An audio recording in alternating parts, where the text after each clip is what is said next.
Are you a brewhead? I'm a brewhead. Are you a brewhead? I'm a brewhead. Y'all are brewheads? Yeah, we brewheads. So pour a glass of craft beer, we can do this. Yeah.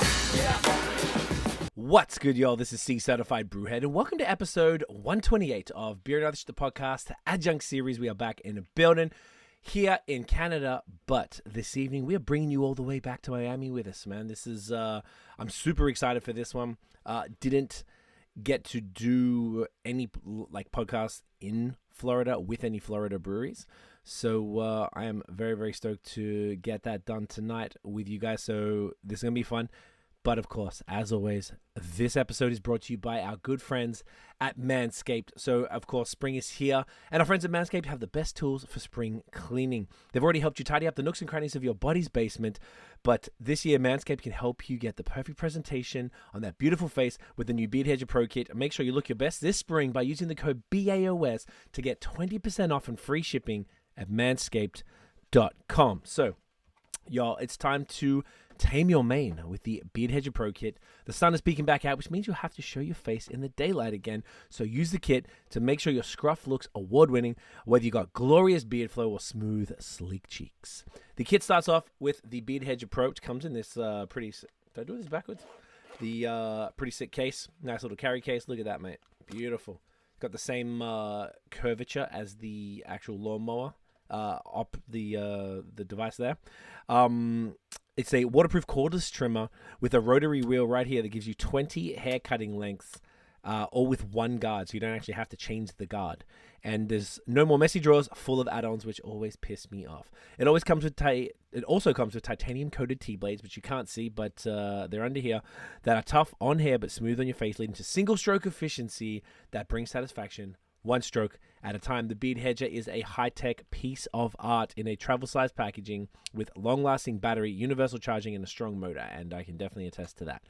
Next, the kit has the liquid goods to make you feel good with the beard shampoo and conditioner, which is pretty cool. Like, who would have thought you had to use different stuff? You can't treat your beard like you treat your pubes, yo. So that's why the kit has a special shampoo and conditioner specially designed to moisturize, reduce ingrown hairs, and replenish your beard's natural oils and promote beard health. Get that up here. Now, the Pro Kit also has Manscaped beard oil. I fucks with beard oil heavy. Nice little push top bottle. Makes it very simple to use. The nutrient-infused oil relieves dryness both on the beard and the skin beneath, while adding still a little shimmer and shine to liven up the look. Cap it off with the beard balm. So beard balm is just kind of like thicker beard oil. I put it in front of you. I can't get it out, but it's in a little container. A pomade that shapes, styles, and moisturizes, bringing the amazing scent of fresh eucalyptus, rosemary, and lavender essential oils. Not to mention, the Beard Hedger Pro Kit comes with 3 free gifts. This is probably my fave. A beard brush, comb, and scissors to ensure your beard is ready to impress. And this is the brush, like a nice little, looks like a shoe cleaning brush. Love to give you a little face of once over just before the pod, you know what I'm saying? So guys, save 20% off and get free shipping with the code BAOS at manscaped.com. That's 20% off and free shipping with the code BAOS at manscaped.com. Focus on the face and use the Beard Hedger Pro Kit for the cleanest look in the game. So, now that we have spread the Manscaped gospel once again, I'm very, very excited for this one. I actually went to this brewery on my birthday in Miami, and I'm very, very excited to get into the beer, to get into the story. If anyone is familiar with Florida beer, you are absolutely familiar with these guys. So, guys, please welcome Juan of Tripping Animals in the building. What up, legend? How you doing, bro? Hey, man. How are you? Thanks for having us. It's a really pleasure. Excited about it. Y'all, man, I am stoked. So thank you so much for your time. Thank you for hanging out. You guys were one of my favorite places in the whole trip that I got to actually hang out at and visit and speak to you guys and see the out back and what's going on. So very excited that we get to do this out here, man. And we have a fantastic lineup of brews tonight, eh? Thank you so much, man. Yeah, truly happy that you appreciate your time here. Let's get into it. Ahead of the lineup. Oh, do we ever? What are we starting with? Let them know. Starting with a Pilsner. It's a funny story. It's back from where we are. It's kind of, we're trying to resemble one of our beers that we grew up. It's called Cooler Polar Toenails, and it's basically that's a beer where we grew up basically in Venezuela. So we're trying to resemble the same beer, just to people know where we're from. So you got a little bit of insight where we come from and where we are right now. Oh I yeah. think it's a pretty great beer, refreshing. It's nice. I It's remember. pretty nice. Oh man, I'm excited for this one. I remember when I was there the first time. Here, I'll show the camera what this looks like, and met with Iggy and saw the place. They were actually brewing it that day. So then that was earlier on. Then when I came and saw Nice. you, was the day we left. And mate, I'm psyched for this one. So, what's the Venezuelan beer that this is a homage to? What's the name of that beer again? So the name in Venezuela it's Polar Pilsner.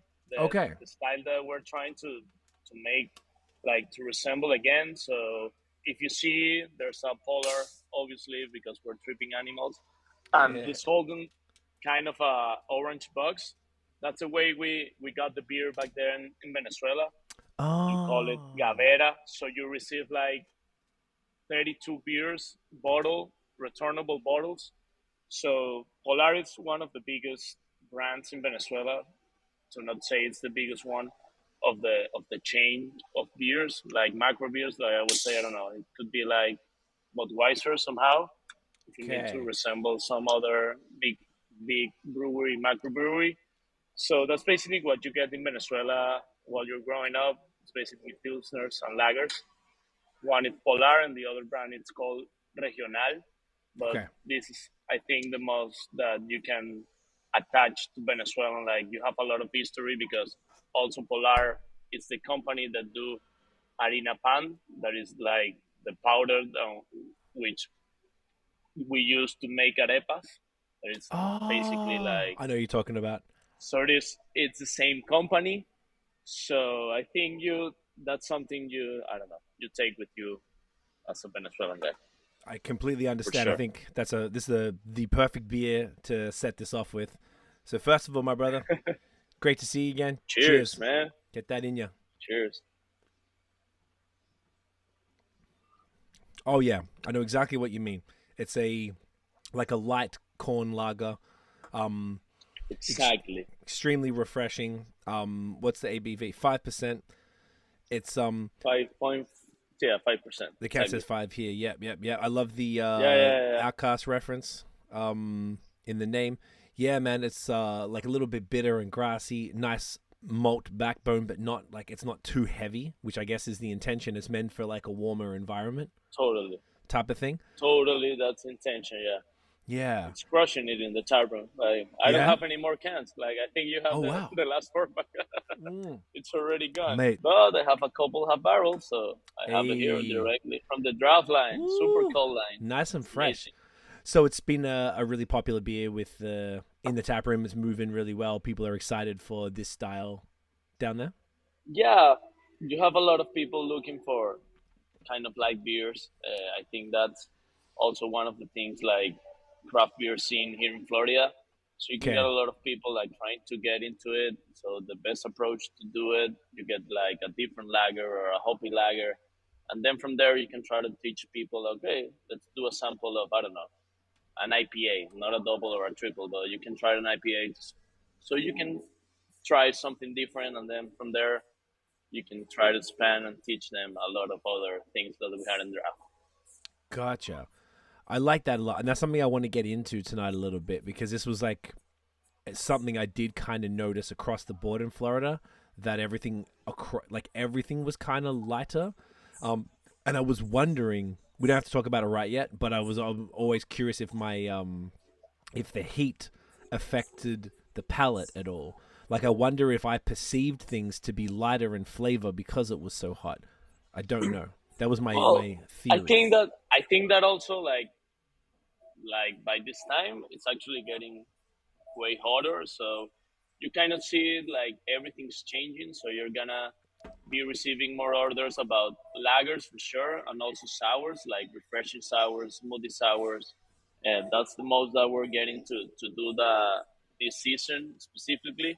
Right. And we're cutting a lot more of triple IPAs or double IPAs, so you're getting more into that light season, that you want to more having refreshing beers instead of, I don't know, 10% ABV triple IPAs, that kind of heavy.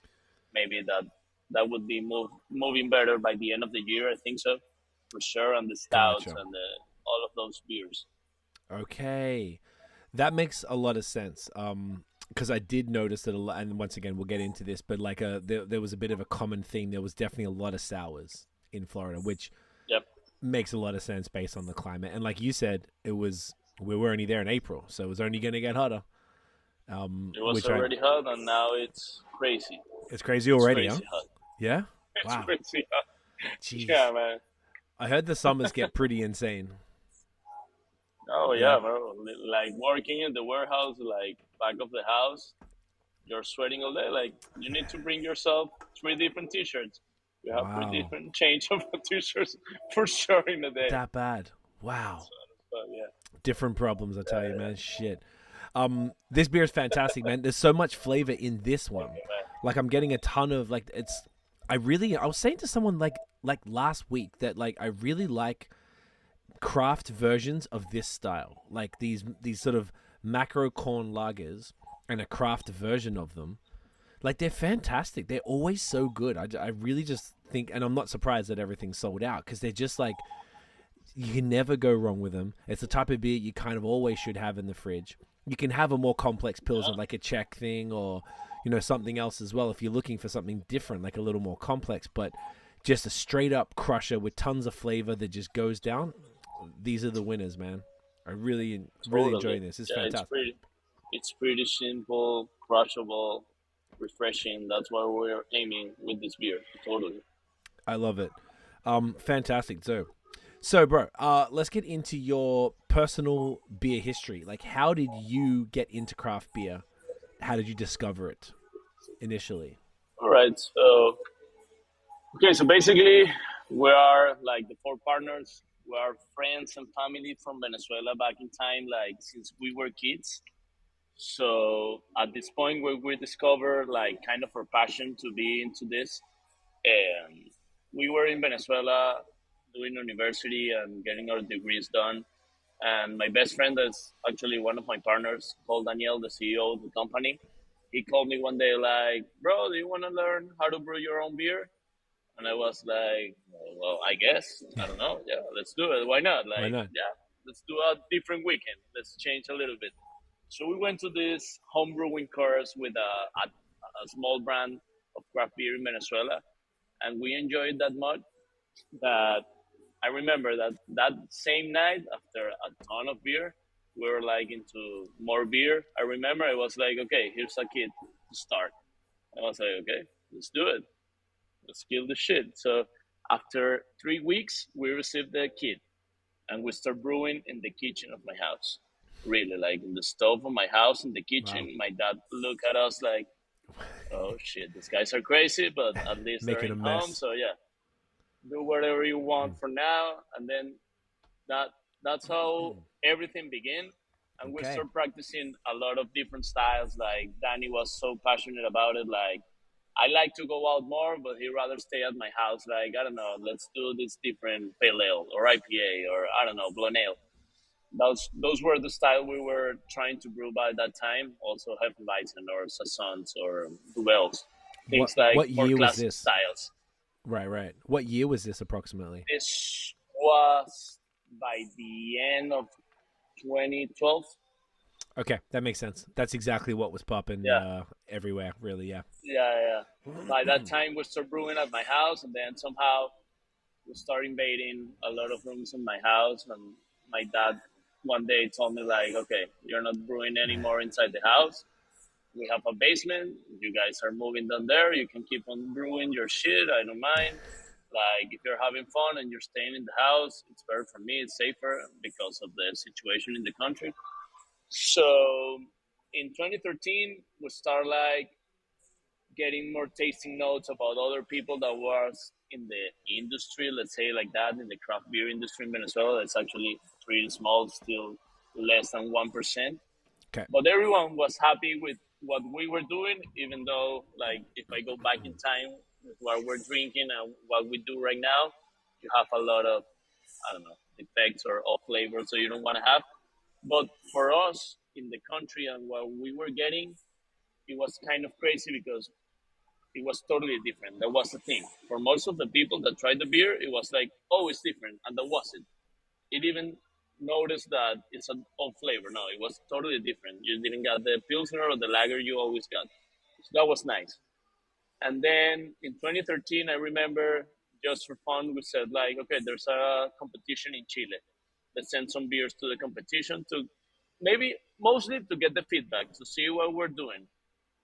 And it came back with a bronze medal. So by that Okay. time, it was like, all right, I think we're doing something good. Like even though Mm, we're a 50-liter batch system, we're doing something great. okay. And Do you then remember the style? from Sorry. there, Do you remember the style that yeah, won? it was a classic IPA, like a West Coast IPA with Amazing. Simcoe, Nelson, and Amarillo. I will Ooh. never forget that beer. Wow. That was the beer. That's amazing. So yeah, it was. I think that was a changing game, like in the road of our history somehow. Because by that time, it was like, okay, we need to make this like a small business, even though we were in Venezuela and it was kind of tough to work with all the situation in the country. But we keep on doing it. We create a brand. We start moving beers, mostly in restaurants and some other liquor store. And at some point, the country was like in a breaking point that you can live there, but also you don't want to live there because of the situation, violence, insecurity, economics, all that shit. And then Danny was like, okay, bro, I want to do this right. Like, really, this is the business plan. And then we were all together by that time doing beer. Somehow, Iker was also around in Venezuela. Iggy was finishing studying here in Missouri. He was working with the pollen, so that was also a big thing to get knowledge about what's happening outside Venezuela. Hmm. And we jumped together to the business plan, and then suddenly we were all together in this. And we choose Miami basically because we got mostly support of our families. Like we had Danny's uncle, couple of my uncles were living here already. So for us, it was kind of easier to jump in here. Like they help us with, I don't know, building the company, getting the permits. Those are both things that maybe if we jumped in another different state, it wouldn't be harder for us. Also, at the beginning, we were staying at their homes, like living with them, like making everything easier and less, I don't know, expensive already that the business plan was. Right. So Danny jumped here like 2015, and also Iggy was already living here. Iker and I was going back and forward while we were building everything. I don't know, we spent like 6 months here and then 6 months in Venezuela, kind of thing with the visa and and all those issues. Oh, I know that well. Yeah, yeah. And well, yeah, It's a whole and thing. I would say that's basically how we started. Also, while we were doing all the building and all the things, we were also brewing in the garage of the house we were living, the four together. Hmm. We were living at Doral in a house, the four of us, and every day we were brewing something in a smaller batch system that we used to have in Venezuela, like a 20-liter one. And I think that was part of the secret because that get us into know more of the people in the industry, even though we Mm, weren't open. Like Iggy and Danny did a great work visiting all the breweries, getting to know owners of other breweries, getting them to try our beer, even though it was homebrew. We went to festivals, crazy, right. crazy here in Miami, like with our tent, a little brand, and all of our bottles. And I think that's one of the best parts because also people from here knew already we were coming at some point. I don't know, in a couple years, they were already know that Tripping Animals was doing something. Even if it was just a little amount of people, I think that helped to us when we opened. That's so cool, man. I love that story, and I love that you did it that way. I've heard maybe two breweries I can think of off the top of my head that did it in a similar way, and I saw on this side the same thing, that same connection with the community that you've already pre-built. So when you open, you've already got that like built-in fan base and people who, like you said, who know who you are, who are waiting for it and are just like itching for you because they knew you when you were just homebrewers, and now they're like, yeah, man, these guys have opened up their space and they want to support, and they're probably, I imagine a lot of people you met back then are probably some of your most loyal customers. Yeah, there's a lot of people that know us like since the beginning, and also a lot of the people that still work with us. That's one of the things that probably I'm most proud of us is they're still with us since the beginning, since we were struggling, like, I don't know, to which beer to make, if it was good, if it wasn't good, and if we need to bartending with them, everything, like, they're still here. Like, actually, a couple of them are now in the tap room, and that's amazing. That I think that says a lot of us, like a family, tripping family. Very much so. That's a really big sign. If people are sticking around, that means they, believe in you guys, believe in the brand, and just want to continue to be a part of it. It's so cool, bro. So when you guys chose Miami, why did you? So you, for people who don't know, you guys are in an area called Doral, which when we were staying in Wynwood, it was about 25 to 30 minutes west of Miami. Why did you choose that particular area? So at the beginning, we were looking at Wingwood, Okay. but we were already too late for that type of Yeah. investment. It was Yeah. already too Out of high. control. Yeah. Perfect. So also by that point, we saw like Wingwood, Wakefield, like in amazing places in Wingwood, but also they were tiny places. So at some point, you weren't be able to grow more. So Good point. I think Danny made a good call on that. Like, we got this big warehouse, like, you've been here. It's, I don't know, 15,000 square feet, something like that. Wow. Yeah, it's huge. And by that time, when we were beginning, it was crazy the amount of space we have free. Like, we could play soccer inside here, or any sport that you wanted to play, we could have done it. Right. And a lot of people call us crazy because it was actually oversized for the equipment we got to start. But seeing us now, it was a good call because right now we're running out of space. We're, Wow. we grow a lot. So that was one of the things. And here in Doral, it's like kind of an industrial area. You have a lot of residential area, but you have also a lot of warehouse. It was actually like more warehouse suburb at the beginning, and then still it start growing as a residential area also. Okay. So I'm happy. Like, I'm just in the middle. Like, I have a pretty good warehouse commercial area, and I have a couple of residential also nearby me. So you have a good people coming here local. There's a lot of people to know us, but I think it's a good spot. But mostly, it helped us to grow a lot during these years. And Doral is also a community of a lot of Venezuelans. Even though we receive the most clients not from Venezuela, that's something that I love. It's a lot of people that actually appreciate our work and the craft beer, Mm-hmm. and they know and they appreciate all the styles and all the crazy beers that we do. And that's basically what I think we're end up landing here in Yeah. Doral. That's great. It's actually like I love that, and it's actually super easy to get to. That's they got parking. Like you said, plenty of space. The tap room is spacious. Plus, you got that whole outside area on the side there, which is super cool. I always went during the day, so I didn't get to see it like on a Friday night, like jamming type of thing. But next time. But also I know there's a couple other breweries in the area as well, which makes it a destination, I would argue. Yeah, Yeah. the one that we have closest is MIA. That it was actually, I would say, the brand and the people that helped us the most to open. Like Eddie Leon was, and is still an amazing guy. That guy teaches a lot of things in order to open to avoid losing time, like permits and all those things that you have building and getting the permits finally to open.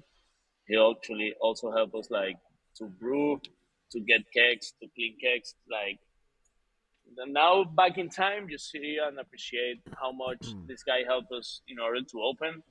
Because I think in other countries you will think of us and as a MIL as a competition, but for us, I think, and for him, it was like, okay, I'm gonna have another crappy brewery nearby me, so we're becoming a destination. So when you have your clients going there, you can also advise them to come by me, try different things, different food, and I think it wasn't still like that. MIA is the one that we have closest. Then we have Bit Culture pretty close by, and the Tank. Um, Everything here in Miami is like kind of far away. Like you need a car, but those would be the nearest destinations because otherwise you will need, I don't know, to go to Wakefield and then you drive 30 minutes, and it's not that likely for you to go there. But I think those four breweries you're pretty close to, and you can visit them, and it's pretty nice. Also, we have recently the Prison Pulse Open.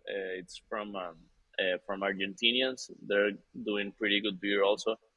Those I would say are the five destinations here at Doral that you can visit and jump around between and try some amazing beer. That's perfect. I like that though. So that I feel like that fact alone like erases any other travel problems. Because if you can go somewhere, I mean, look, some people might just want to like I was telling you, and like I wanted like you guys and Wakefield were the two breweries that I was like I'm going. Those were the main two that I knew about for a while, and I wanted to come see. So if I didn't I didn't actually go anywhere else on the day that the first time I went down, but I actually wasn't aware. But I'm like, oh, sick. So imagine if I was there for a month, so I was chilling, I wasn't rushing. But imagine if you're there for a weekend, and you want to kind of maximize it. It's kind of perfect because you can go and see all of the stuff in one area, and it doesn't make it a trek. Like it makes it a lot easier. So that's awesome, Totally. dude. I wanted to ask as well about the name. So for people who don't know, so Tripping Animals is the name, obviously, you mentioned with the polar bear on this one. All of your cans have animals. You've got these, like, the typical red mushroom with the white spots on it, like the tripping mushroom type of thing, everywhere. Lots of, like, how would you describe it? Like, sort of trippy is kind of what I would say. Yeah. Like artwork and stuff. Everyone's tripping, totally. Constantly. Do you want to break that down? Because there's a pretty strong theme with totally. everything there. Yeah, and it was an amazing surprise for us. So basically, in Venezuela, we say a thing that it's called tripear, and for us, it's like I'm having a good time, I'm having a fun time with my family or with my friends. So I've kind of tripeando. So basically, we try to translate that to here, and it came out as tripping animals. We were always thinking about having a brand about animals, maybe humanized animals, more than that we have now. So the animals was always there in our minds, and then we came out with this word, amazing word from Venezuela, and then it came out pretty much better. Now we landed here as tripping, and from there we start doing all the tripping things that actually the name came out afterwards, like for here, for everyone. So you actually receive a bunch of people that enjoy the name and actually like, oh, are you tripping? Are you tripping? And it's fun. It's not the why we base the name of the brewery around it, but it actually came out really well. You have all the animals actually tripping. You saw the eyes. Actually, the main logo is an eye, kind of trippy. And if you saw, that's kind of the thing you find between the animals and the main logo that not everyone understand what it is, but if you match the animals between the main logo, you kind of understand why. Like that's a common thing. You got in every animal. This while we're opening all the beers, you're gonna see in most of them the eyes, and you're gonna match like somehow the eyes of the tripping animals. Okay, I always want, for people who don't know, I'll see if I can zoom in on this on here on the top of the can. So you can see the main logo of it. So yeah, that's the eye. That's the eye. I actually never really thought about what that was. Yeah, it happens. Like we need to to try to push it more. But that's why I'm explaining it, so people Yeah. can actually make the connection between the animals and the eyes of the animals and the main logo of the brewery. Okay. I like that a lot. Now, were you guys... So I think it's even cooler. Once again, there's another connection to your roots, which is dope, and that makes it more authentic.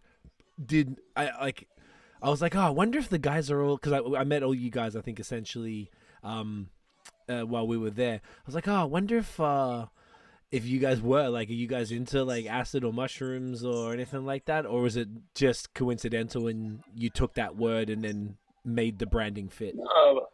Like by that time, it was totally coincidental. Like, yeah, we have now a lot of mushrooms and try a couple of things like in a nice way. But by that time, it was totally coincidental between the name and the thing what we were trying to transmit in about having a fun time and having a good time.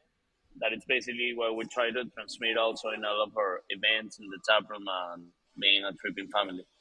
Gotcha. I love it though, but I really like the in the tap room itself. There's this big like 3D mushroom at the back, yeah. And I was like, man, I can imagine, the mad people just taking photos with the mushrooms after a few we beers. try Like, to make it exactly that way, like a spot that you want to take a picture and have something out of the tap room, more than the beers and the experience for sure. But it's like a memory you can take with that big mushroom. That is actually a big part of the brand. You can see it in a lot of places. It's very smart. I don't know why this is slightly off topic, but near the mushroom in the tap room, there's this little section that kind of goes into the back where you've got like a bunch of cool games, like a pool table, and some other stuff. Am I remembering correctly? Like you got some cool area. Yeah, totally. Yeah, we have like, other than the tap room, we have the playground that is actually the area that you can connect or see the most of the back of the house. That's the area that we have the games and a couple of tables and a pool table. And when you're there, you can actually see all the tanks and all the kegs and the canning line and the cold room. So you can get to experience some of the back of the house of what we're doing. Also, you can always ask like if we can do a tour, so you can get to know what we do, all the process. And that's also a thing that we do for sure. That's dope. It's really smart. I was trying to think when I remember seeing it. I was like, I don't know if I've ever seen a pool table itself in a brewery. I thought that was pretty cool. That was pretty rare. Because I love pool. Thank you, man. It's like it's such a dope beer drinking game. You just want to it's just fun. No, it's amazing. We actually used to have 2 tables, but we're getting in that point that we need more space in the warehouse and back of the house to keep on operating. So we're kind of getting shorter in the playground. Like at the beginning, it was a completely hallway. We used to have artificial grass in there and a couple of sofas and 2 tables of pool, 1 of ping pong. But thank God we're growing, and now it's a smaller place, but you can get to enjoy that outside area and get to know all the back of the house, for sure.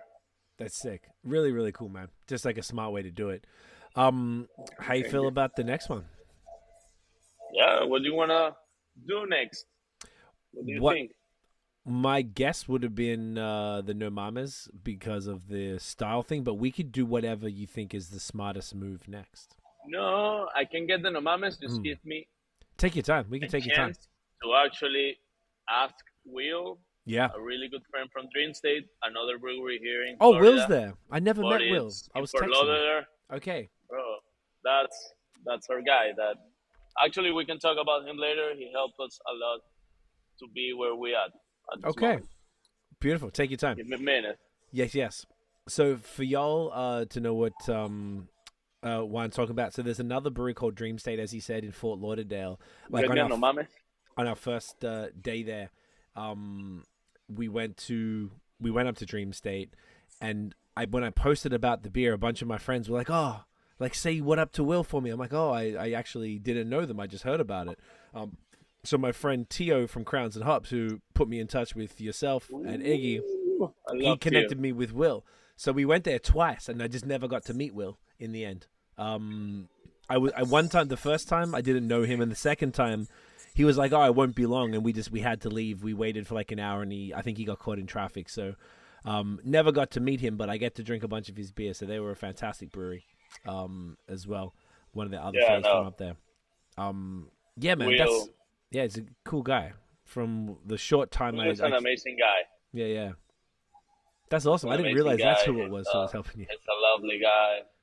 Yeah, he get to be like kind of our advisor, consulting. I don't know how to name it, but he No, become that's right. Sounds right. more than that. He's like family right now. It's actually I'm right now here outside in the warehouse where you can see all the back of the house, and now I have Will inside the office with the AC, pretty chilling because he's watching the Heat game against the Knicks. So he told me like, bro, I was like, no, bro, I'm chilling outside. I can have the beers. I have a fridge with my beers.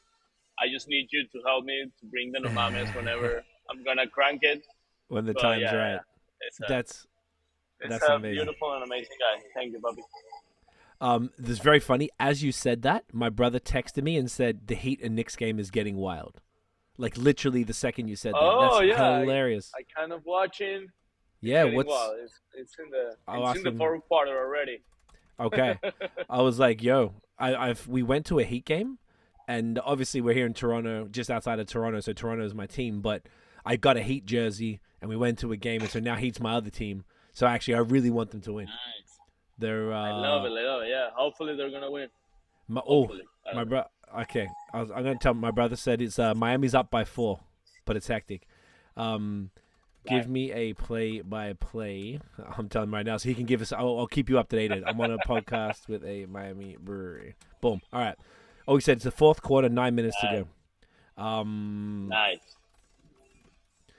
So he's gonna do that. So okay, no mamas. All right. Let's go with the Mames. So this, no, I think it's this one. Yes. Now this is a fascinating beer style. Another animal That's with the dark eyes. Mame. Yes. Yeah. So you can see the eyes there that we were talking about before. Very cool. I never noticed that, so I'm really Exactly. glad you told me. Now this is a dark Mexican lager, which I have never heard of. And I think that's fascinating because I love Mexican lagers in the same way that I love this style that we just drank, like that kind of adjunct corn lager. But now with the dark, like Mexican lagers are the other perfect hot weather crusher. But then a dark version, I've never seen it, heard of it, nothing. So tell us about this one, dude. So okay, I'm not drinking that one, but I'm drinking the No Mames. I will tell the story about both of them. Yes. So at the beginning, we were looking for a lager, and then we jump into this Mexican lager style, and then we got the Chihuahua with the Mexican hat and the name of No Mames, actually, because Danny and Iggy love Mexico because one of their best friends are from Mexico. So I think there's a hidden passion between that beer for both of them. Okay. And then I think that was probably one of the first lagers we did. And suddenly, organically, that was the beer that was growing steady the most of the ones we had at the beginning. Mm-hmm. So it became one of our core beers, and it's actually one of our core beers with Everhaze and the sour pink lemonade. And now Dark No Mames, that is the one that you're trying now, it become another core. It's been growing Okay. steady since we made it. So it was kind of a joke, inside joke for us, like making the Dark No Mames like the brother of the main Chihuahua. And we launched it, and we did that Mexican style lager, and it's actually crushing it. It's a really good beer. Like you have all the roasty notes and all the coffee and all the chocolate Yeah. there, but it's not a heavy one. Like it's a light beer, but you have all the flavors and all the aroma that you can get about all those malts. So I think that's kind of a thing that's making the beer growing so much. And yeah, making the brother of No Mames, it was also like, okay, we have Modelo and then we have Dark Modelo. So it kind of grew up like this in the office, and we launched it. Ah. And by some point, we start actually making 15 barrel batches, like 1 month, and maybe 2 months later another 15 barrel batch. And now it's growing that much, and it's so good that we're making it every month, 30 barrel batch. So Damn. I'm truly confident about it. Actually, with Will, we were talking about it like right now before we jump in the podcast.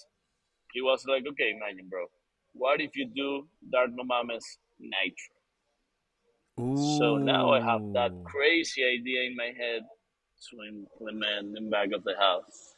So maybe if Okay. we go crazy enough, maybe you will see it in the future. Oh, I Yeah, love it. it's a crazy idea, but I think it would be, you will This, have like, I don't know, the mouthfeel of the nitro and everything with all the flavors and the things that I already have. dude, that would be perfect. Even on like Luca, like you have the side pour. That would be fucking same thing, I guess. Same kind of similar outcome. Dude, this is awesome. Yeah, This yeah. smells incredible. Well, first of all, brother, cheers. Cheers, man.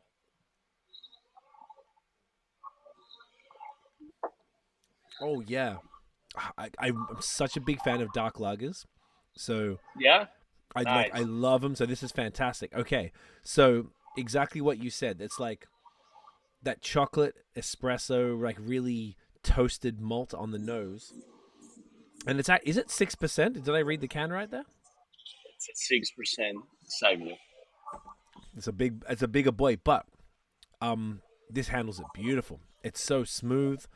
It's it's like it's got this nice little like dark fruits in it, like dark fruit kind of sweetness, like dates Yep. or raisins or something. Very refreshing. Like I wouldn't have. That's why I was like, did I see that right? 6%? Because I'm like, it doesn't taste like that. Oh Yeah, man. that's what I love about the beer. You got all that complexity about the malts and all the things that you get from Oof. it in the aroma and in the flavor, but it actually get lighter after you drink it. Like you're drinking actually a lager. You maybe expect like something heavier, and then you're like, oh, I got all the flavors and all that, but actually Yeah. light. Like I can crush a couple of them without any problem. Oh, easily. I can see that going down perfect though. So the what would be the main? Obviously, a Mexican lager is has a. I was going to explain it, but then I realized I don't even know if I know how to explain it. The what was the difference, say, between the original that you've got right there, which is a kind of a more straightforward Mexican, and the dark one? Is it just a malt switch, like a dark, or adding some in? It's totally a malt switch. Like we play with a different, complete grain based profile. We have the same yeast for sure, but we changed completely the malt profile. Actually, we were at Nashville a couple of days ago, and some guys of the tap takeover were doing. They asked me the same, like, okay, so you did maintain kind of the same profile of the Mexican lager, and I was like, no, we changed Mm. it completely, but we made it as drinkable as possible as the other one.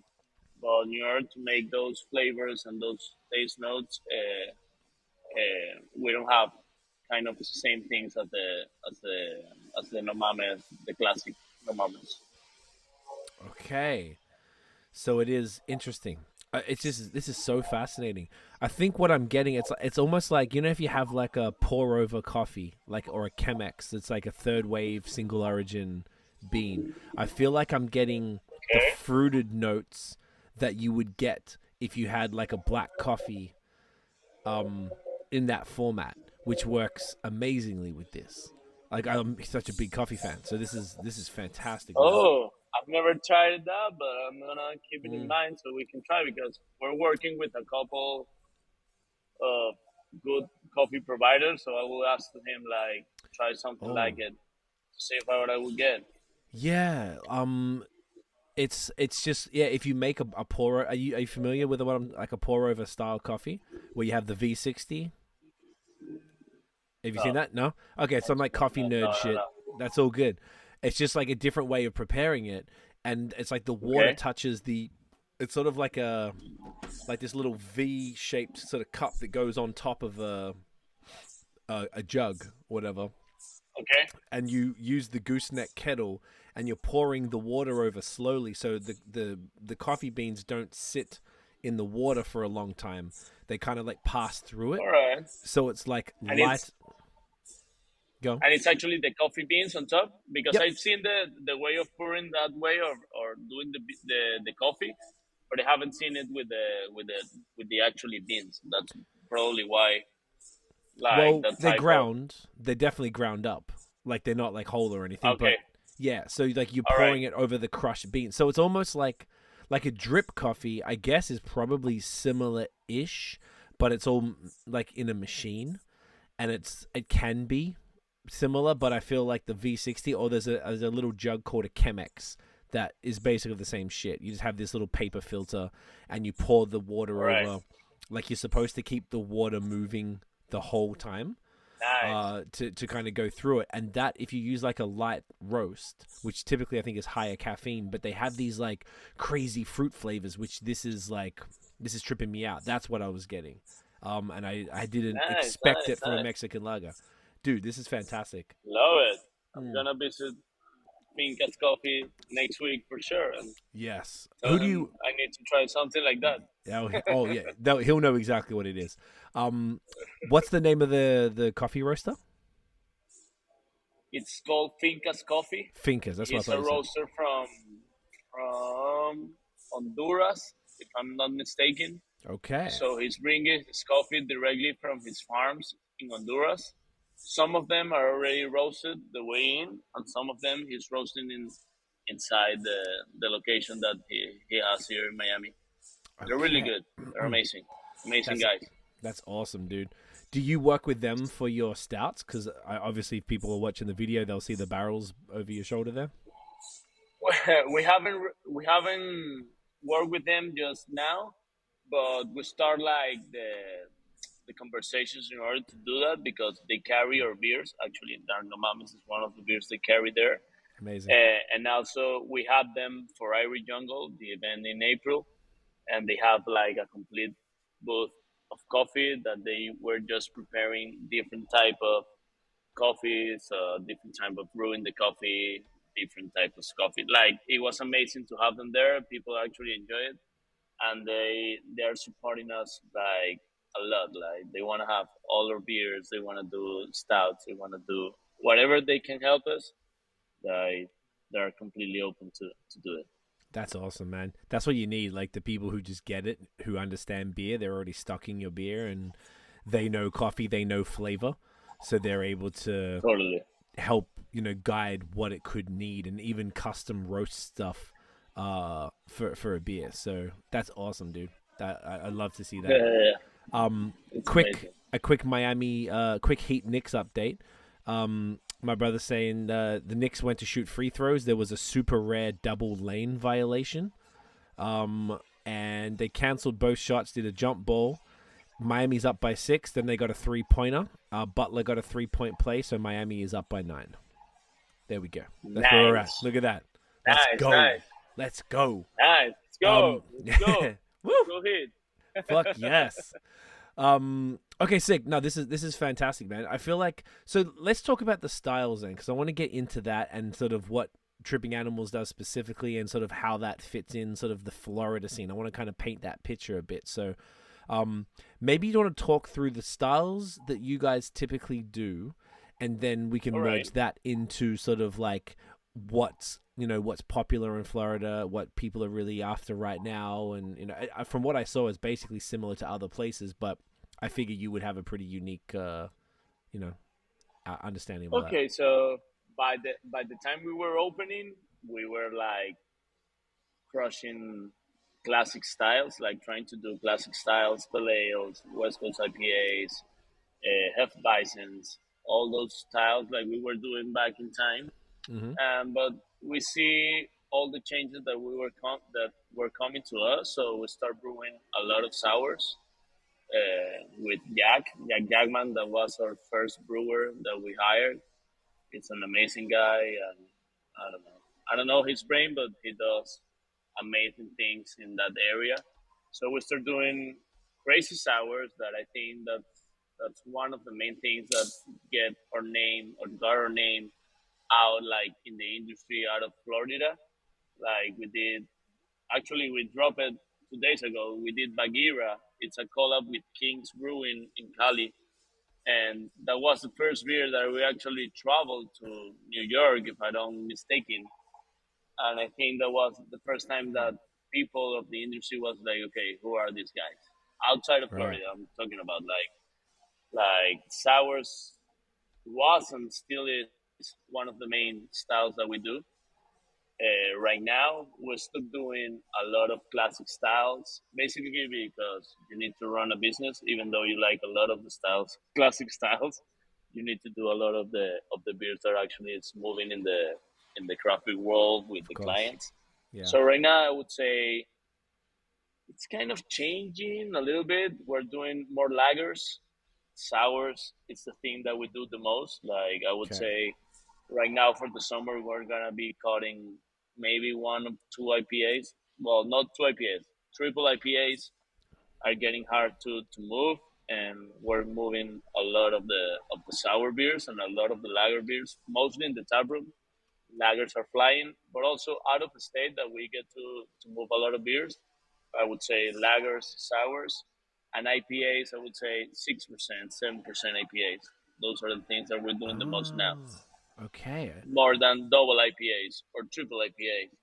Like, yeah, there's totally a good beers, but I think something is changing, and I don't know, the clients or the public want to drink some more crushable beers that you can get more of them that actually, I don't know, one or two of them, or maybe trying the 5 ounce pour so you can try different things.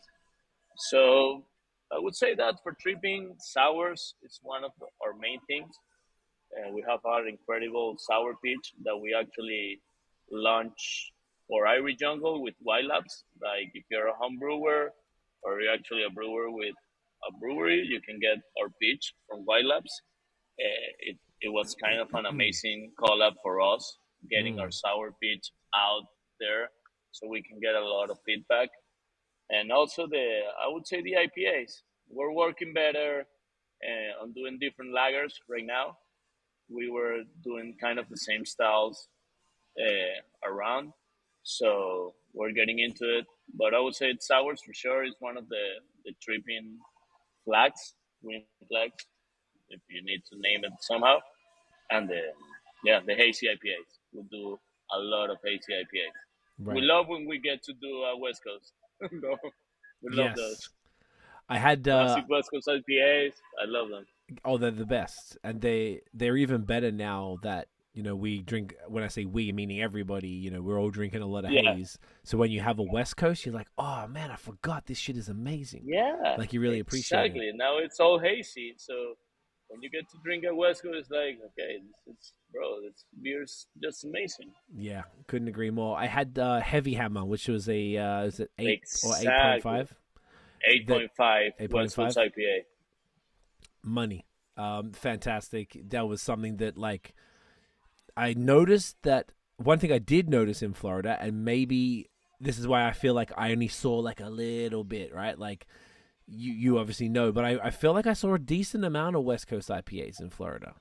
Like I feel like they were Yeah, it's, pretty popular, and I thought it might have been like a weather thing.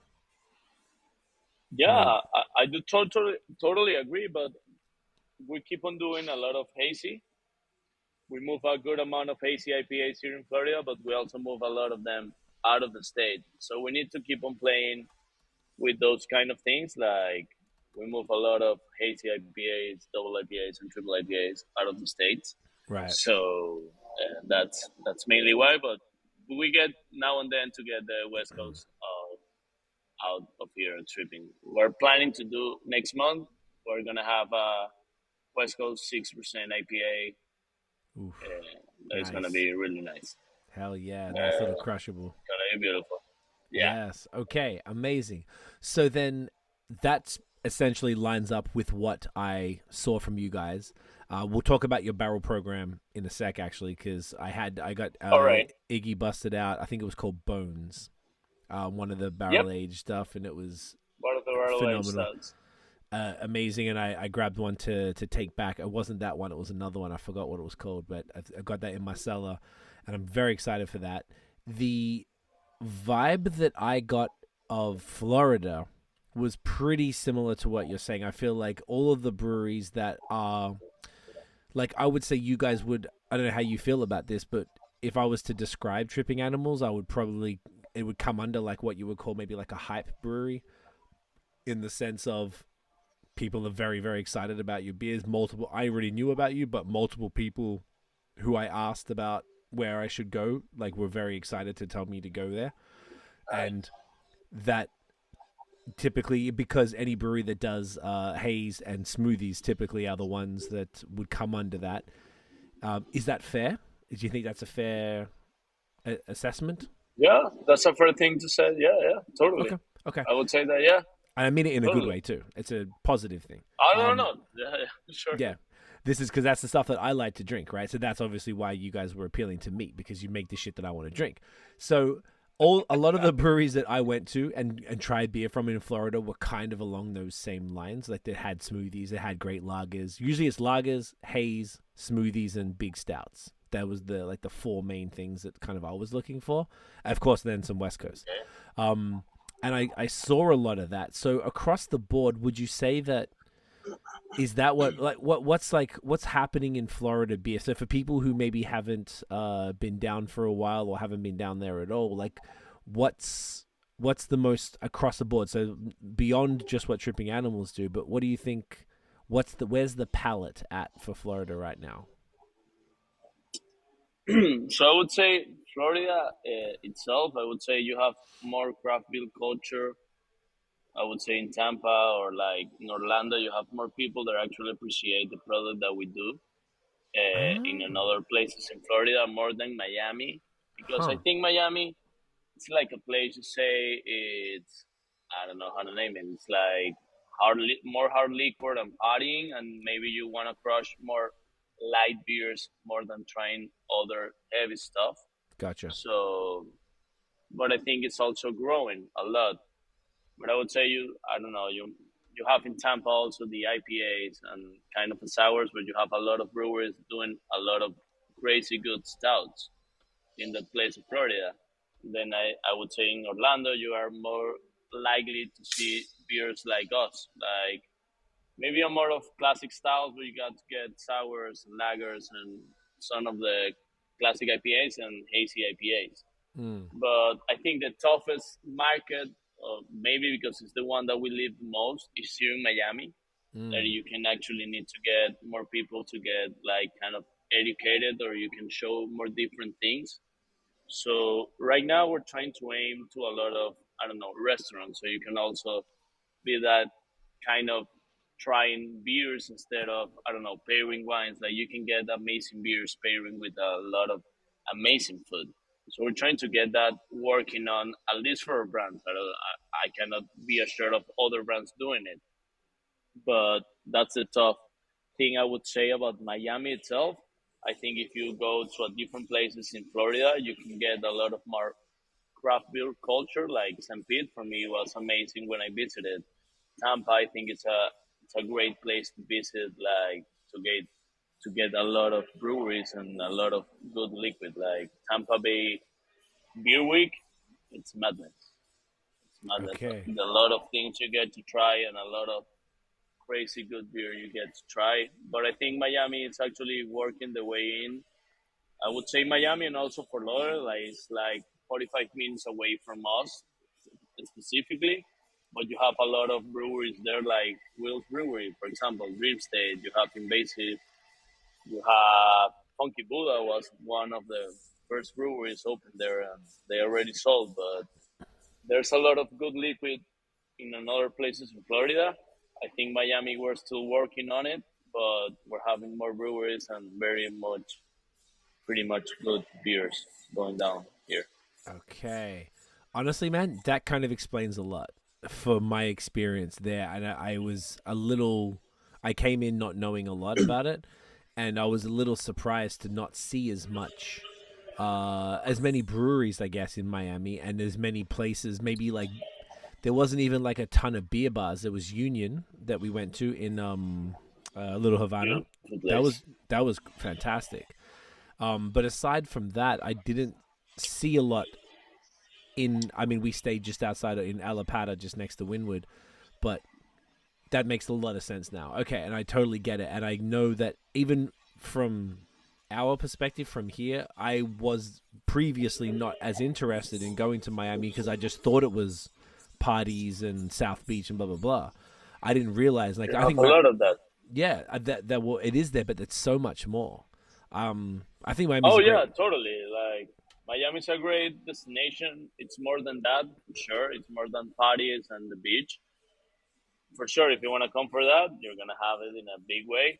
But I think you have right now a lot of more nice experience. Not only the Catholic world, like you get to chill, you get to get I don't know museums and theaters and a lot of things that you can actually enjoy beside party. Like it's a main thing for me in Miami, and I think the craft beer scene is actually growing a lot, and we're working on it. We're actually it's the second year we have Miami Beer Week, and it's Mm. getting better and better. So we're hoping to have next year again. I don't have exactly the dates again for next year, but it's getting better and better. We have a lot of more breweries, better liquid. It's growing up. I'm confident it's gonna be better. We're not. I don't know. We're not North Carolina yet, but or I don't know, or Denver. Like yeah, that's kind of different scenario. Like you have beers every block, and that's amazing. The we're working together. Hopefully, we're gonna be there at some point. Hey man, I love it. I'm here for it. I like the underdog. I like supporting the underdog, and that makes sense because money's coming out. I think Miami's the greatest city in the world right now. Like we're so like we just want to be back there. It's obviously Canada's amazing, but Thank like you. we fucking love Miami, dude. And it's like I think it's like a phenomenal city. It's got the weather of like the Caribbean as you're sitting there sweating in a beer a craft brewery warehouse right there, and but it's got all the best things about any big city. Like you said, museums, like, you know, the food was amazing everywhere we went. There is Yeah, great beer there. You'd have to seek out the great beer, but it's there. It's got everything you need. I just think it's like it's the perfect sort of situation.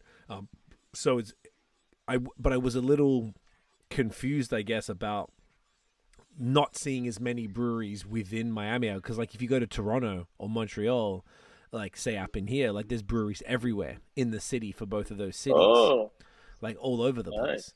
And I expected more of that in Miami, but everywhere I look, everywhere that I checked out, that you told me, that other people told me about, I was like, oh, it's like, oh, there's an hour here, it's like half an hour there, it's 45 minutes away there. And I'm like, oh, Yeah, okay, it's so tough.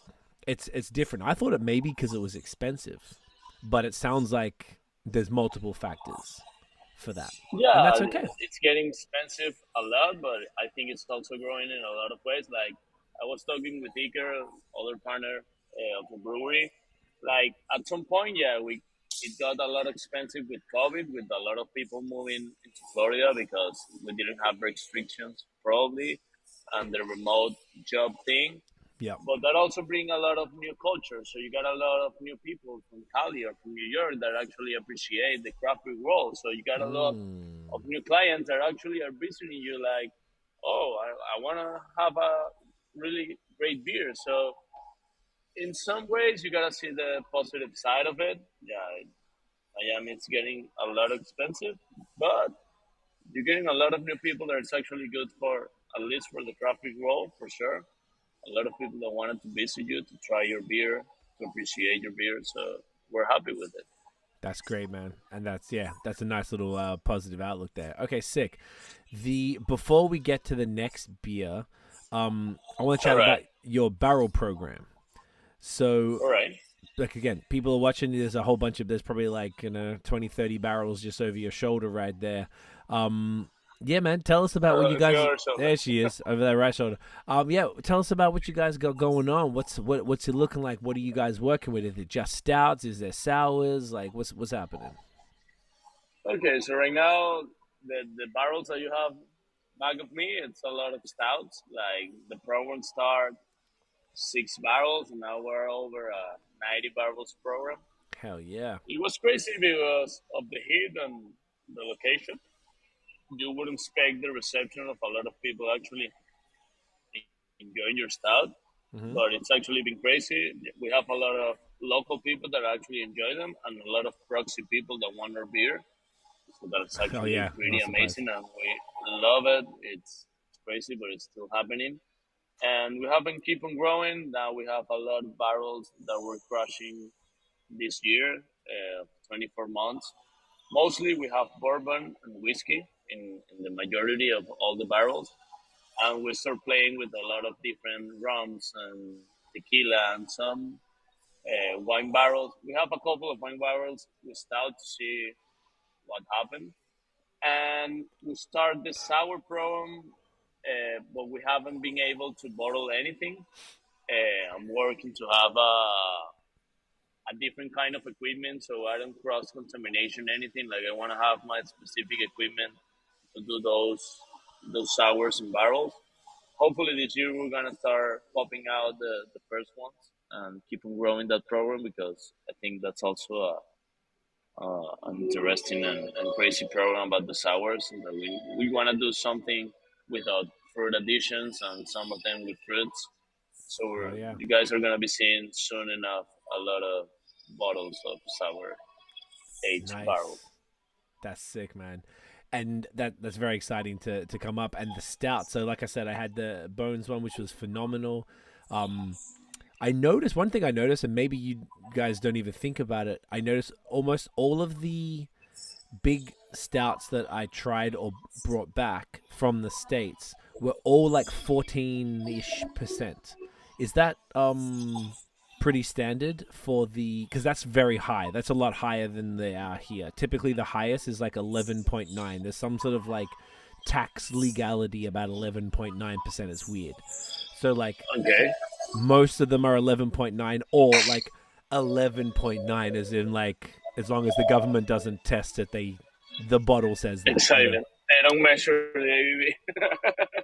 You know, So, don't ask, don't tell. So oh yeah, yeah, no, yeah, it's what's the up with same that? for us. Like you're trying to aim like since it's a barrel aged stout, you're trying to aim a higher ABV stout. So we call it like motor oil. Like it's a pretty dense, heavy ABV Yeah, liquid. Some of them I love them when it's no adjunct, but we have a few concepts that we adjunct them. They're also amazing, but you have a lot of the flavor from the barrel and the wood with the no adjunct ones. So yeah, all of them are aiming between 12 to 15% the most. Like other than that, if we pass 60%, if I'm not mistaken, you're getting involved into hard liquor kind of thing, so you're out of your license. Or our top is like 16%. It's kind of the same with the wine, something like that. So yeah, you're gonna find all of our stouts from 12 to 15% ABV. gotcha. Okay, that explains it then. So it seems that there was like just it trended higher wherever I went, whether it's Three Sons or what else did I get? Even like up in Wakefield? Wakefield, I didn't actually get to try their stouts. They didn't have any when I went there, Ah, okay. unfortunately. Well, I went they to do pretty Burial. amazing Yeah, stouts. I heard their stouts are amazing. I was really disappointed, but it's okay. We're going to be back. Trust me. When we went to North Carolina, funnily enough, we went to Burial, and I was able to get, and I got some Resident Culture and Burial stouts, and I think they were both 14%. Oh, I got some. Did I get yeah. the Veil? I think I got something from the Veil. I can't remember, but there was like all the other stouts that I got were all like, yeah, All prime stouts. That's yeah, amazing. I went a little crazy this. I brought back like I think like 4 cases of cans and then a case of bottles. Yeah, I went fucking nuts, man. Why not? I don't know. I had a nice trip. It was great. The beer, yeah, the beer was great. So it was like really fun exploring all of that again because it had been a while for us since I'd been like out, really just trying new things like for an extended period of time. Like I didn't really bring much Canadian beer with me at all. Maybe like I don't know 2 4-packs just to tide me over for a bit of shit that I know was gonna die if I left it here. But that was basically it. So all the stuff I was drinking was all like local things wherever I was at. So I was really trying to immerse myself in the culture and see what was going on, particularly because I didn't know much about Florida. You know what it's like. You know more about your neighbor. Like with us, we're close to the border of upstate New York, like Buffalo and Rochester. In Montreal, it's close to Burlington, Vermont. So I knew a lot about all of those areas, but not down where you are. So yeah, man, it was fun learning. But that's some really good context on the stout. So Nice. I'm excited for that. So next one, next beer. So remember, what do we have? We have the collab with our range. So we have Haze, Everhaze. collab with other half. Daytripping. Yep. And I'm missing one.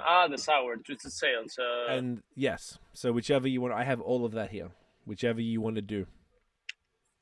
What are you in the mood for? What do you feel like, Juan? Whatever you want to drink or to try, we can talk about it. I don't know if we want to crush the IPA or the sour and then jump into the collabs. Okay. Well, you know what? Maybe we do Everhaze because it's sort of like the lower ABV one and it's a flagship. That would probably be good, yeah? All right. Let's do that one. You're going to go, yeah, take your time. It's all good. So, while you get that, this one right here, yo, this is called Everhaze. It is a 7% IPA with cashmere, citra, and amarillo. It's got a nice crocodile or alligator probably on here with that tripping animal's eyes, which is super dope. Very cool can art. Also the labels, just to shout out the labels, are all like got that metallic thing going on. I love the metallic labels. Yes, look at that. Yeah, man, the labels are just so sick. Like they're Thank cool you, man. as shit. Shared it.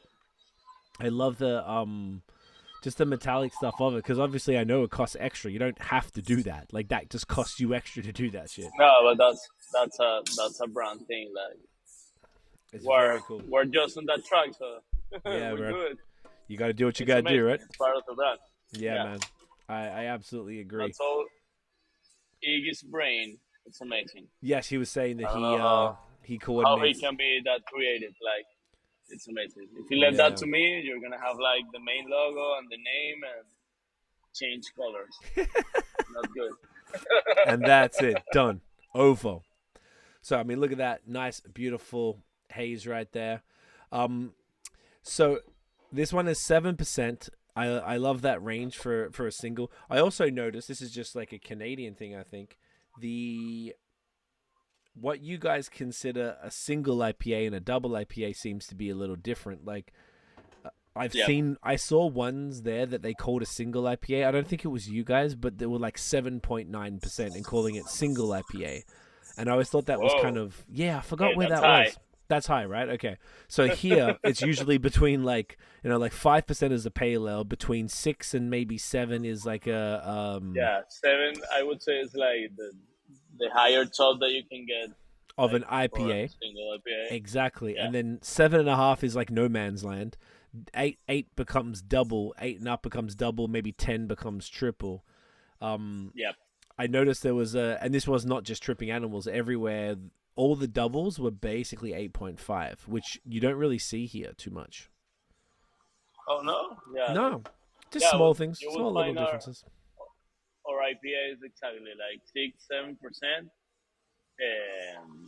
single IPAs, and then you have the double IPAs 8.5, 8.7, 8 point something, and then we aim to 10% for the triples. Triple IPAs. Yeah. Okay. Oh, okay. Ooh. Big news. Oh, did they? Oh, here Miami's in the Easter Final Conference. Let's go, my brother. Yes, he's just texting me that now. Hey, 96-92. Yeah, we made it by 4 points. Woo! All right, look at that. It's meant to be tonight, bro. Meant to be. I fucking love it. Well, nice. Oh, hang on. Did I do everything I needed to do? Yes, I did. Shall we cheers to the heat? Cheers, to man. tripping animals and to the heat. Cheers.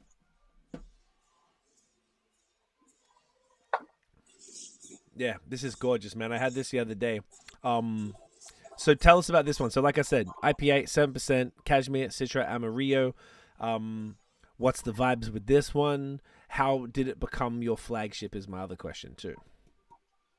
So we had 2 flagships. Okay. The one behind it was called Bandido. If you see all the artwork in Tripping Animals, you're going to see a lot of humanized raccoon. That is like kind of our thing.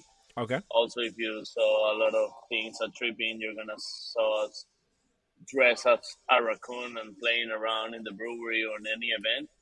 But basically, what happened with the craft market, we had the Hoppy Pale Ale that was Bandido, and then we bring Everhaze, and Everhaze compete kind of with Bandido, and we end up going down with Everhaze as our core beer. And Mm. now and then you're gonna maybe see Bandido around, but Everhaze became a flagship because the style and the ABV you got when you got the beer. So it become steadily and constantly the beer that we sold the most. And it's amazing. I think it's an amazing hazy IPA, 7% with three hops that the four of us love. Like basically, if you need to choose, I don't know, maybe we jump into a Simcoe or a Nelson against of the Cashmere, but the blend came out exceptionally, and Mm. also the game with the words of the Everglades and the Everhaze. I think it's Oh, also of course, of something course. you got about the tripping and the location and Florida and Miami and everything. Okay. I never put Uh, that together. Okay, that's sick. yeah, it's crazy. Yeah, Always some. whenever I heard the name when we launched it, and it was also like, oh, Everhaze, nice. And then I figured out like, okay, yeah, makes sense. Everglades, Everhaze, it's a crocodile in the label. It's perfect. Makes all the same, all the sense. So much sense now. All the sense. This is like so. On top of that, that's clever. I love that. And the beer is great, man. It's got this nice little dankness to it, which I enjoy. Which I imagine is probably from the Amarillo in there. It's Yep. super tropical, very bright, aromatic. I'm getting like mango, like papaya, lots of citrus, like sort of pithy citrus, like Yeah, it's orange. that blend of hops. It gives you all of that. Like I love it because all the citrusy that you get out of all of the hops, and then the yeast also helps you a lot, like with the dankness and the haziness. Like White Labs does a great job. Actually, I I love love it. it, man. That's sick. Now, being as a flagship, so that I guess that yeah, it's always available whenever anyone comes to the tap room. It's always going to be on tap. Yeah, you're gonna find always available. Well, unless it run out too fast. Everhaze, No Mames, the Mexican Lager, Dark No Mames, and the pink lemonade that is the other flagship that would be the sour. So we have the Gotcha. Mexican Lager, the Dark Lager, the IPA, and the sour. Gotcha. Okay. Now, do you guys do much distro? Like, do you guys distro to other states or anywhere else? Yeah, we do distro out of 20 states right now at this point in the United States, and also we do out of the country, not out of state, out of the country. We are sending beer to China. We just Sick. send beer to Japan. We're sending beer to Norway. Uh, not not that often, but we kind of send beer to Spain, also Mexico, Chile. Have Damn. like a special pop up going out with Tripping. I think it was Outer Range and Prison Pulse, and hopefully soon they're gonna reorder again a bunch of beer. So yeah, but mostly yeah, inside of the country, 20 states. We have main states that move more liquid, and other states that move less. So they order, I don't know, every 2 months, but a lot of them order every month, and we're truly happy what we're seeing out of the state. Like the appreciation and the feedback is it's actually amazing. That's so cool, man. I love that, and that's something that like it's way more common there than it is up here in Canada. Like it's very, very, very difficult to be able to get beer across provincial lines, like the way the government set it up. So it's very dope that Oh in America you guys are able to. The other thing, do you are you guys able to ship beer to other states? Like, say if you go to an online store, is that a thing in Florida? no, It's not. it's a thing that we cannot do. There's like a three-tier system law in Florida. Right. It it was built up like by big distro partners, and it was. I think it's a thing still that they want to change, Mm-hmm. but it has been tough. Like you're not able to self distro, and since you're not able to do that, you're not able to ship your beer. Actually, it's illegal to That's do how that. they do it. Okay. So you, in order for us to take the product out of the warehouse, you need to pass by a distro partner anywhere you go. That's trash. Okay. It's a tough Understood. one. Yeah, yeah, yeah. Yeah. Everyone has their thing. The alcohol rules are always dumb everywhere. Like even in Quebec, where I used to live in Montreal, like they couldn't ship. Breweries couldn't ship, even within the province. But here in Ontario, breweries can ship. Any brewery can have an online store and ship within Ontario. So at the very least, if I want to get a brewery beer from somewhere that's like 5 hours drive, they can send it out You to me. can ship. They can ship it to you. Well, Correct. no, no, that's amazing. Like Which is cool. I would love to have that at least adoption. That like maybe not this for myself, but at least someone here in Miami wants to have like delivery option, maybe by a third partner, even though directly to me, like I don't know, let's say Uber Eats, DoorDash, There you go. something like that. Like, well, that would be a thing. Like you can get it easier. But well, those are the laws, so that's Yeah. where it is, and that's Okay. how we work. You gotta do what you gotta do. Yeah, man. It was curious because Exactly. even the other way around. So because I was in Miami for so long, we were there for a month, and I was like, oh, maybe I'll be able to get a delivery of some breweries that I'm normally not able to get hold of. So let me go and take a look. And I couldn't really find anything except for other half really that shipped to Florida that I was interested in. And I was like, well, Yeah. other half's over the border, so it makes no sense to get them shipped to me when I can get them quickly up here. And I couldn't find a lot. And so it seems really the I was trying to figure out how it worked in the States. It seemed like breweries in different states had different rules to where they could ship to. Totally. For some Totally. reason, Depending on the states, mm, you have different rules depending on the area. Even though inside the states you can get different rules, like it's crazy. Like for example, like in North Carolina, you can self distribute and you can move your own beer between other two establishments. Other than that, you need to I don't know pass through another person. Like yeah, different states, different crazy rules. But I think Florida is a tough one because yeah, we cannot get the beer out without passing by another person. gotcha. And also, Okay, I cannot own like if I wanted to have a different bar, for example, even myself, not tripping on the same partners, I cannot. Like you really? cannot have either the brewery itself or the distro company or the retail store. You cannot be the same owner or partner between those three.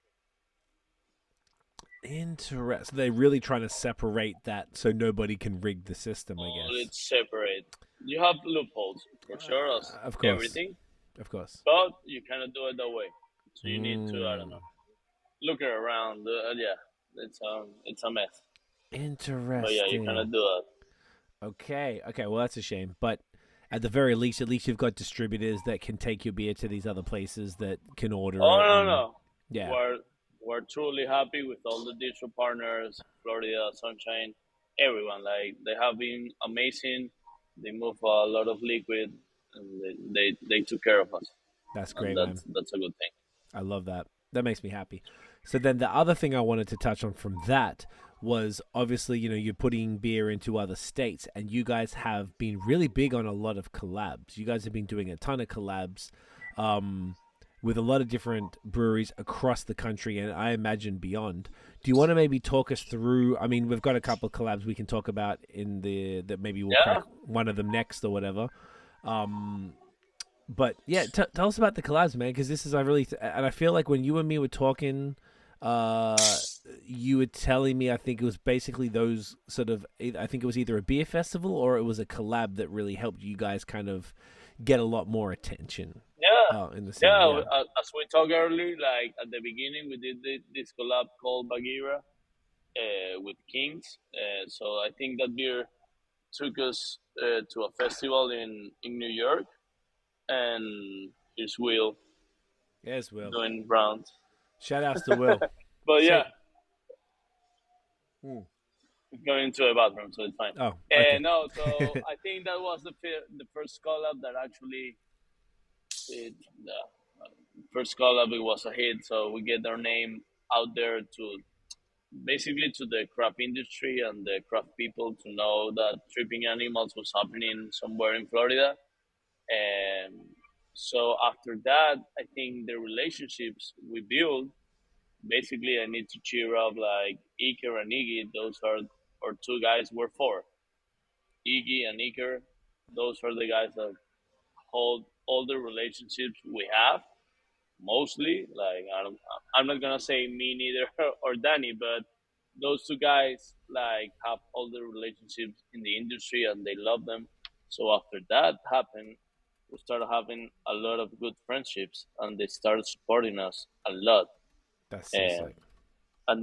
and that way we get to know a lot of people in the industry, get a lot of collabs. So the collab basically, besides doing a great good liquid and a great good beer, you also get a lot of connections in the States, and that opens your doors to get to a distributor partner, so you can get more beer out of there, and that's basically where also Will comes in. And we have been talking about Will, Dream State, everything. Will was from New York, is from New York actually, and he worked at EQ, and then somehow I don't know exactly the story that's of Iggy and Iker basically, but he came up like being an advisor, and that also helped us to open a lot of doors with the other states and other breweries, and have a really good friendships like other have. Outer Range that are actually two of the beers that were cracking. Kings, Bagheera, that's one of the first beers we do. Human Robot in Philly, there's a lot of people that actually love us, and that's why we're in other states since we're working with them a lot of the time, making beers, sending beer. They giving us all the connections. So basically, all behind this is because craft beer world. I think it's because all the family that lies behind, that you get to support each other in order to grow up. It's not like, oh no, you're coming to my state, you're a competition. Like, no, Right. bro, if you're coming to my state, I'm happy to do that. I'm happy to help you. Like, you're welcome here. Let's go to my festival. Come here to Miami. Come here to New York. Come here to Philly. And I think that's the lovely part of all this part of the industry. So that's the way we end up in all of the states. Right. Also, COVID hit, so that opened a lot of options to us because we didn't get to open the tap room. So that's the time we get the canning line, and that was the time that also like, okay, we get to move beer in Florida for sure, but we also there's an option to send beer to the other states, Mm. and that actually happened all the breweries in the United States. Like you needed to open your doors more than your tap room because you were closed. So you need to move more liquid in order to succeed and survive Mm. the pandemic. So that was actually the other thing. But before of that, we did get all the relationships and all the connections in order to do it. It was helpful that we get to do that before we get to knock doors like, oh hello, I'm a brewery from Tripping Animals. So all the breweries helping each other, I think is the magic of the craft beer world, I would say. And in order for you to succeed, totally. So I love being able to do collaborations out of the state, in the state, out of the country. That's the way you help each other because we're not a macro brewery. We're not that big enough. We cannot crush prices. So it's like a family thing, I would say. Mm. I love that, man. It definitely is a big family thing with craft beer for sure. And I've even just I remember being in Union Beer Store and I saw your collab with Outer Range, and I went to Outer Range a few years ago, and I'm a big fan of their beers as well. So, like, how did that one come about? You guys just through Iggy and everyone, like they knew the guys, Bro, and yeah, Kyle and Wyatt, and those two guys are probably those are two of the best persons that I have known in the industry. I truly love them. Like we had before this one that we're gonna crush, that is the Squirrel.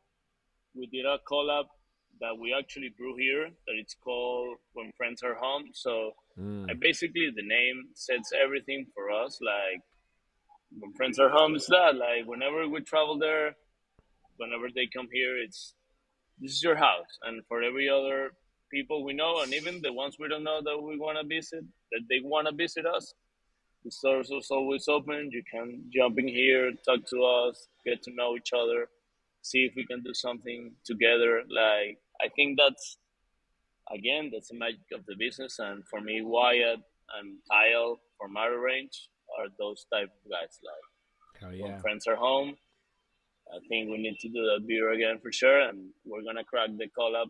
That collab was brewed in Frisco in the location of our range, and when friends are home was brewed here. on your side. Okay, was it a double IPA your Yeah, side as well? yeah, same. Yep, two Double double IPA. IPAs. Fuck yeah, that's Yeah. awesome. I love that. So Outer Range is sick. Yeah, they got a beautiful tap room up in Frisco out there in Colorado. You did day tripping with Other Half, legendary New York brewery. How did that one happen? That happened again after New York because the collab when we traveled with Bagheera was an event in New York. So from I think from that place, all the magic start happening. We get to know Will also, and then we started a relationship again. Iker and Iggy are amazing persons, less shy than me and Danny, so get to get a lot more love and connection than us. So I would say that that was everything was happening with a lot of traveling after that first collab. We get to know a lot of people and get to get the love of all these people. So Will, it's always appearing in the scene because he get to connect us to a lot of people in New York, and not only New York, with any other state that we probably are. This guy help us Right. to connect with each other. So that's why I'm telling you, this guy is family and Dream State it's fire. And so we get to know other half, and especially we have a crazy guy that works here that's called Gary's. He's always supporting us, always trying to do crazy things with us. Even Wakefits is in February, so it's actually an opportunity for us to get a lot of the brewers here, and we approach them, and then always Gary's is here. February, April, every single opportunity that we have to get this guy here is always here. So I think in that February this year, we get to open the conversation to do a collab finally with other half. Even though we have a crazy relationship and good with them, we did this collab that it came out amazing, and yeah, we love them. Like even though I'm not the guy that is more close to them, Iker and Iggy, bro. Well, Iggy's going like in a month there Hell to yeah. visit them and have a festival and everything. Oh, Green City. Yeah, in June. Yeah, exactly. Yeah, They're yeah, going yeah. there. Hell yeah. Okay, I thought about going. I was going to see if I could make it, but I've always heard that one's supposed to be Should. killer. Yeah, fuck. Iggy's Yeah. gonna be there for sure. Will is gonna be there. All the crazy and nice guys are gonna be there. Okay, I'm gonna see what I can do. Okay, that's sick. You don't get to go? No, for that one I won't go. Okay. No, unfortunately no. We split the travels all the year between all the partners and all the staff also to appreciate the work that they do for us. So That's fair. we get to mostly a lot of the time we get to travel one of the partners and one of the staff. persons, so we can also send them to have all the appreciation for other states, and not only keeping them here in the warehouse. That makes sense. I like that a lot. That's really cool, man. Like you don't have to do that, Yeah, bro. so that's fire. Yeah, no, it's amazing. I love them being able to actually live what happening with tripping out of the state, and they Mm. get to live that, and get Represent the more people brand. to know, and actually, yeah, probably Yeah, they get another opportunity out of the state. yeah, I'm which not is happy fun. they're leaving us, but it's fine. Yeah, That's the thing. You need to grow. If you need to go, you gotta well, do what you gotta do, that's man. life. Okay, I love it. Exactly. I couldn't agree more. Were there any other collabs that you've done that have been really fun or really cool that that's worth chatting about? As far as like whether it's Well, even like those. in different styles, like even in the stouts or like anything like that. Whoa! Next month we're dropping a stout with Burial. Scott visited us with Irie Jungle happening, so we're dropping two different bottles of stouts, and also we're gonna be brewing a double dry hop pale ale, and with Burial. That's gonna be a exciting one. Oh, from Asheville, Burial from And what Asheville. else? Burial from Asheville, yeah. Oh, I fucking love them. No, Yeah. Good yeah, shit, they're man. amazing. That's great. What else, bro? We love Resident Culture People. That's a Hell yeah. crazy brewery, also from North From Carolina. from Charlotte, We I went did there. one, yeah, in December called Animal Culture. Mm, Crazy. that's a great No, name. we have done a lot of crazy. I don't know, Arcane. Dream State. We just dropped a collab with Will. It's a heavy fruited sour called Willie the Astronaut in honor to Will. We That's have a sick. lot of crazy collabs that I would say. We just dropped a collab, brew it in Cali, in Anaheim, with Everywhere. We're trying to work something with Green Chick that actually blast all the competition in CBC this last week. Who else? Who else? Who else? Who else? Bro, I don't know. So many. There's a lot of good people that actually, yeah, we have been doing a lot of things, and actually, you're gonna be seeing a lot of them. We're gonna keep on doing them year by year. The ones that are kind of staying to rotate during the year. That's it. So like regular like Yeah, ones that'll exactly. be Like they want Bagheera. It's a sure thing every year okay. for now. Like we just dropped it 2 days ago. Hell yeah. Kings, and Kings is also dropping it in Cali. From their side. Bagheera 2.0. Yeah. Mm. Let me see if I can see something in the wall. We have all the stickers that I remember of. I saw that wall. I know what you're talking about. You Yeah, guys done a yeah, lot truly. of We beers. have a crazy pills with threesomes here in Florida. That is actually a pretty nice one. And what else I can see from here? Well, we have a. It's a local one, but it's a different. It's a totally different collab. It's a crazy one. It's with Space. Space is I think it's the largest club here in Miami of partying. Okay. So it's a local thing that we're actually pretty proud that we're doing a beer with them. So it's called Space Trip, and we're gonna drop the second batch next month. Early in June, we're gonna have it again Okay. already live. Do they stock it at the club? Yeah, exactly. That's what I bring it up because it's a totally different one. It's not between breweries or anything. It's with a local spot that support us and we support them. So it's a really nice one. That's fun, It's man. sour. Yeah, That's perfect. Like people could actually be in the club and be drinking tripping animals. totally. I You're love gonna be that. partying and having tripping animals. They could be It's the tripping. best blend in Miami. They're gonna be tripping at Space. That's fucking sick, man. Like that's really fun. That's like super super cool, bro. Like it's like that's thinking outside the box right there.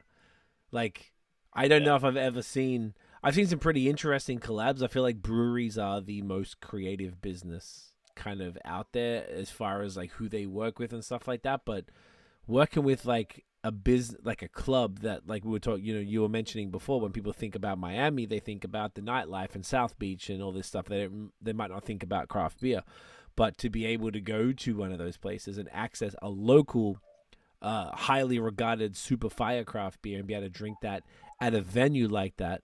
Not that I would ever find myself there. It's not really my vibe, but if I ever did find myself in a place like that, that's what the fuck I'm drinking. I would say the same. Yeah, you're not gonna find me often there, but if we're doing something, yeah, I'm gonna be truly happy to be there. Like, it's amazing. Like, it's a great collab to be doing here in Miami. It's amazing. Hell yeah, bro! I love it. That we're doing now. It's very cool. It's very, very cool to hear about all the collabs. So, what do we want to do? I know I'm pushing us through the beers just to try and make sure we capture as many as possible. Whatever you want. I'm holding in tight. I don't have that much left. I'm keeping the track. What do you have? And I'll do what you have. I have Daytripping. That is the collab with the other half. I have the Squirrel one. That is the collab with Outer Range. And I do have the sour that it's one of our sours that it was one of the first ones we did back in time, and we're bringing it back now with one of, yeah, exactly. Okay, I have all of those as well. We could do one more, or we could do a couple more, whatever mood you're in. You tell me, I'm fine. Okay. Tell me, where are we crushing? Maybe I will need a step in the bathroom for a... Yeah, you can step in the bathroom. That's okay. It's a part of the journey here. We're all okay for bathroom breaks. So, all right.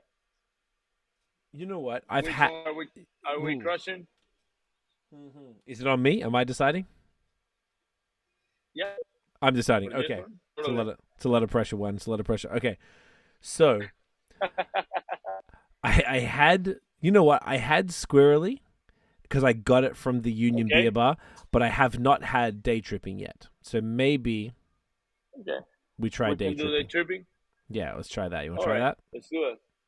Beautiful. I'll be back. Take your time. So I've been very excited about this one, y'all, because obviously other half are exceptional. And this whole eye thing, I'm really glad I know about the eye thing now, because it makes so much more sense. So look at that. If I can move my head out the way. There we go. Make sure you check the video if you're listening on audio. It's definitely worth it just to see the labels. They're super cool. So this one right here is a bunny rabbit next to like a pink, is it pink cloud or is it just some metallic? It looks cool as shit. Sitting on top of one of the classic red mushrooms with the white spots. And then, I just noticed there's a whole bunch of broccoli around it, which is obviously the nod to other half right there. Very fucking cool. Yes, huge fan. This was, this only came in mid-April, so it's like less than a month. Hell yeah. Yeah, I've been very excited to try this one, to be honest. So I'm quite happy. But yeah, man, Tripping Animal is just such a phenomenal brewery, man. It's so cool to get the story. Oh, we got a kitty. We got a kitty in the building. What's the kitty's name? 11. We just dropped a beer also for her. Oh, that's so gangsta. Last week. It's a IPA, 6%. What a cutie. This is her cat. Yeah, she's a brewery cat? The taproom staff got it rescued from 11. That's also a nightclub here in Miami. I know exactly where that is. That's why it's called 11. That's cute. So, yeah, from them, she's been living here, and she has never left. I love her. Oh, that's so cool. What a cutie. I love a good kitty. So when I came to... She's the one, she's like, she's done. She's like, I'm out of here. Yeah, like, that was enough. When I came to see you, there was a chicken. No, it was the first time I went, so it wasn't with you, but there was a chicken. Yeah, the chicken. What's the chicken's name? What's the chicken's name again? Okay, it's going to be funny. Yeah. It's called Josefina. Josefina, that's right. Which cracked me the fuck up, because we were filming it, And I think I forgot the gentleman's name. He was the bartender when we were there with Iggy, and he came back out. He's like, "Yeah, it's the brewery chicken." And we just thought there was chickens walking around Miami Well, like that. that also happened. No. That also happened in Miami for sure. Okay, But no, this is like it's kind of the brewery chicken the brewery in chicken. this case. So yeah, Josefina. So we have the Spain grain. So the Spain grain, it's going to a farm. So Okay. the story, I'm sure it happened. It was the farm bringing back all the empty bins. Okay. He brought up a chicken with him, and suddenly we had a chicken here outside of the warehouse. So she stayed living here, And she just and never she went away. oftenly, yeah, she's eating all the spent grain because whenever we end up doing the brewing, we bring to the dog all the spent grain in the big bins. So Okay. you see Josefina always jumping on top of them, like eating and eating and eating and eating. Bro, she gets so beautiful and fat and the colors, She's very everything. pretty. So yeah, we need to do a label of Josefina for sure. Yeah, that would be We the already way to did go. one for 11, so yeah, we need to do one for Josefina. That She is. was here today She was here in the today. afternoon. She sleeps in front of one of our trees, Okay. or like in the other warehouse, like in front of us. She lives Honestly, there. that's so. But every day, if we have spent grains, you're gonna see her She's for out here sure. getting them spank grains. At In. that point, that she's being so confident that you're probably gonna see it back of the house, and that's a mess because sometimes it's like inside the brewery. It's like, okay, get out of here, get out of here, Like, get out of come on, here. we got things to do. Exactly. You're only allowed to eat the spent grain in the That's dump. it. Not the Like, fresh grain, not almost the beer going out. grain. Exactly. You cannot get that far. Oh my gosh, It's gonna that be is that hilarious. inside. But yeah, that's Josefina. You get to meet her. I It's did. nice. It was I'm an happy. honor. It was an honor.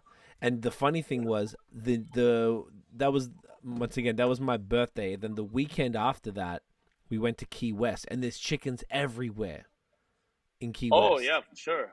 And No, but that's the crazy thing about Miami. You can get to see dogs for sure everywhere. yes, But a lot of chicken, everywhere. like I don't know, Hialeah for sure, and well down there where you visit, a lot of them. It's crazy. Also, you can see chickens taking care of dogs. Okay, So yeah, it's I don't know how to they're tell you, just but yeah, it's Miami. It's Miami. it's Miami. That's wild.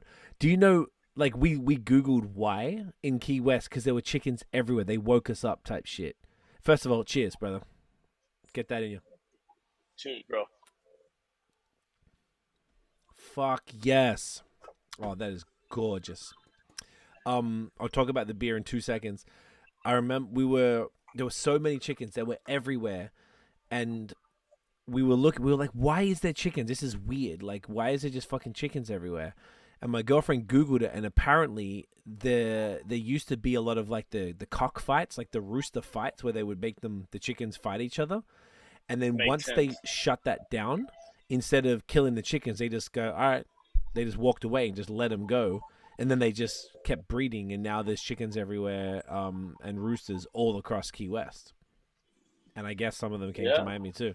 I think it's so it's it weird, makes sense totally. Yeah, but it's kind of cool though. Like it's super strange, but like I'm like it's okay, exactly that's the thing. It's that strange that it became kind of cool. But yeah, yeah. it's fucking It's weird. so strange that it became kind of cool. Exactly right.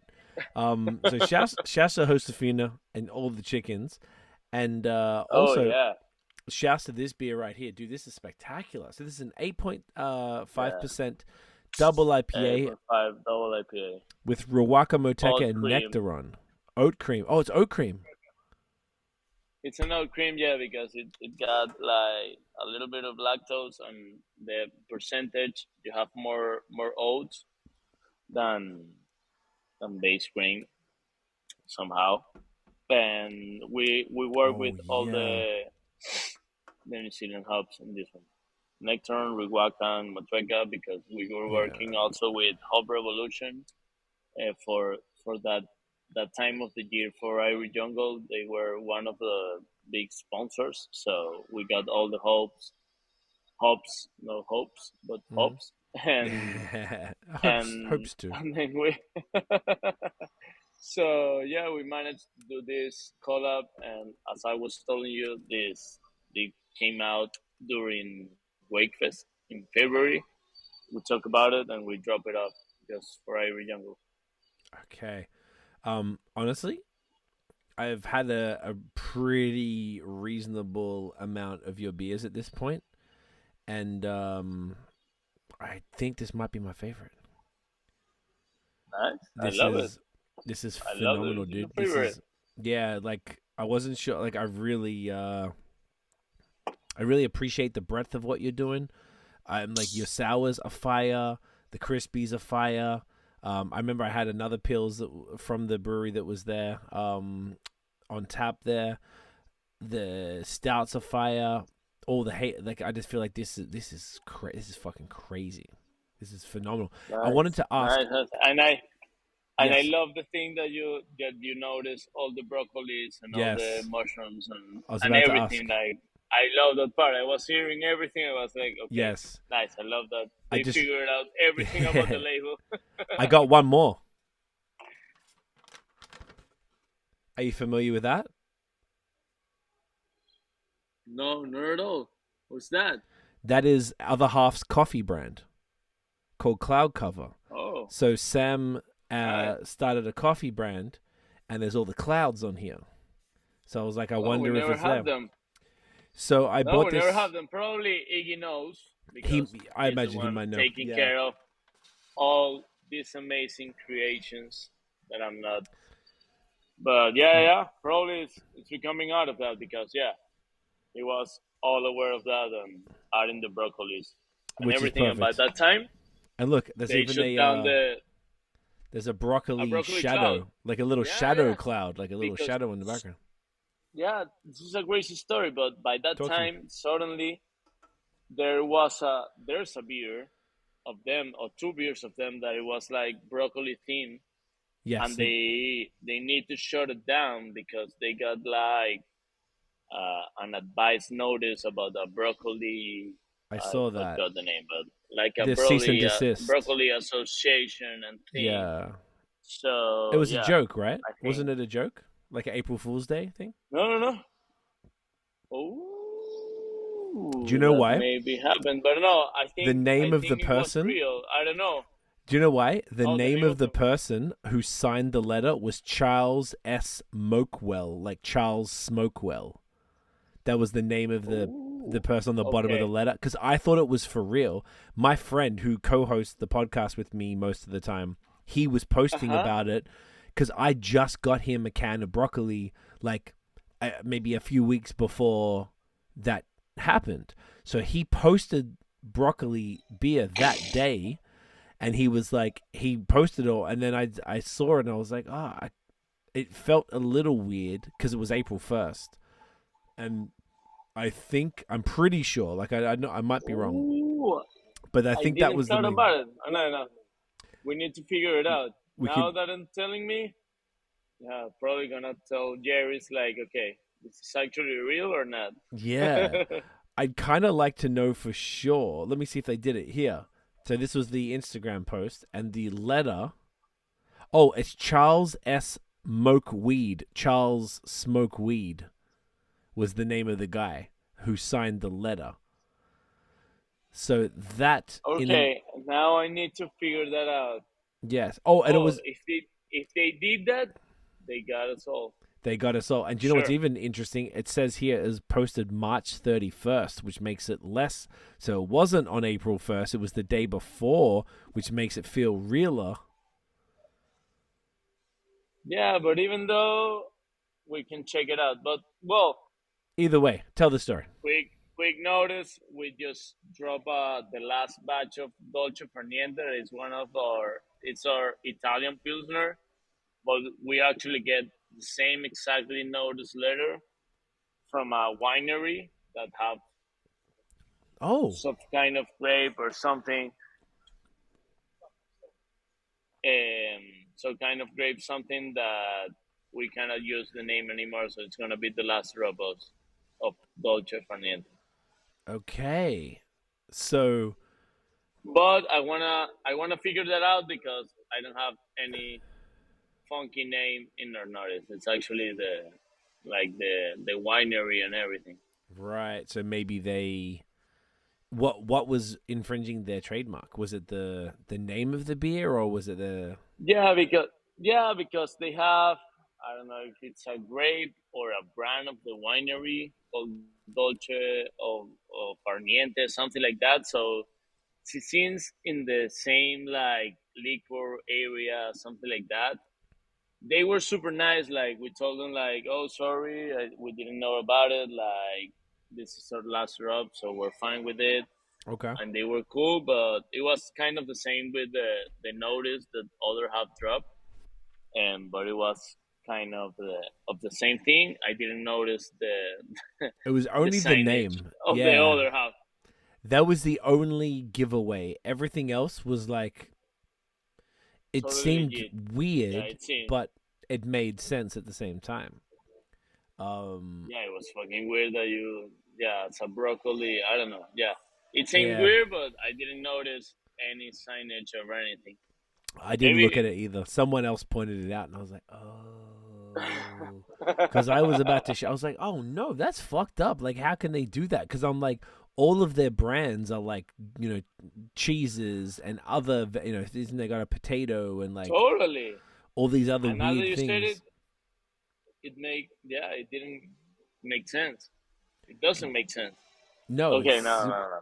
So we'll have to. I'm calling you tomorrow. Like, okay, bro, you need to see the name of the signage on that. Yeah. What the Probably fuck? he already know. He might know, just didn't tell you. He He wanted to keep you going. Exactly. Fuck that fucking guy. God damn it, Iggy, what are you doing, bro?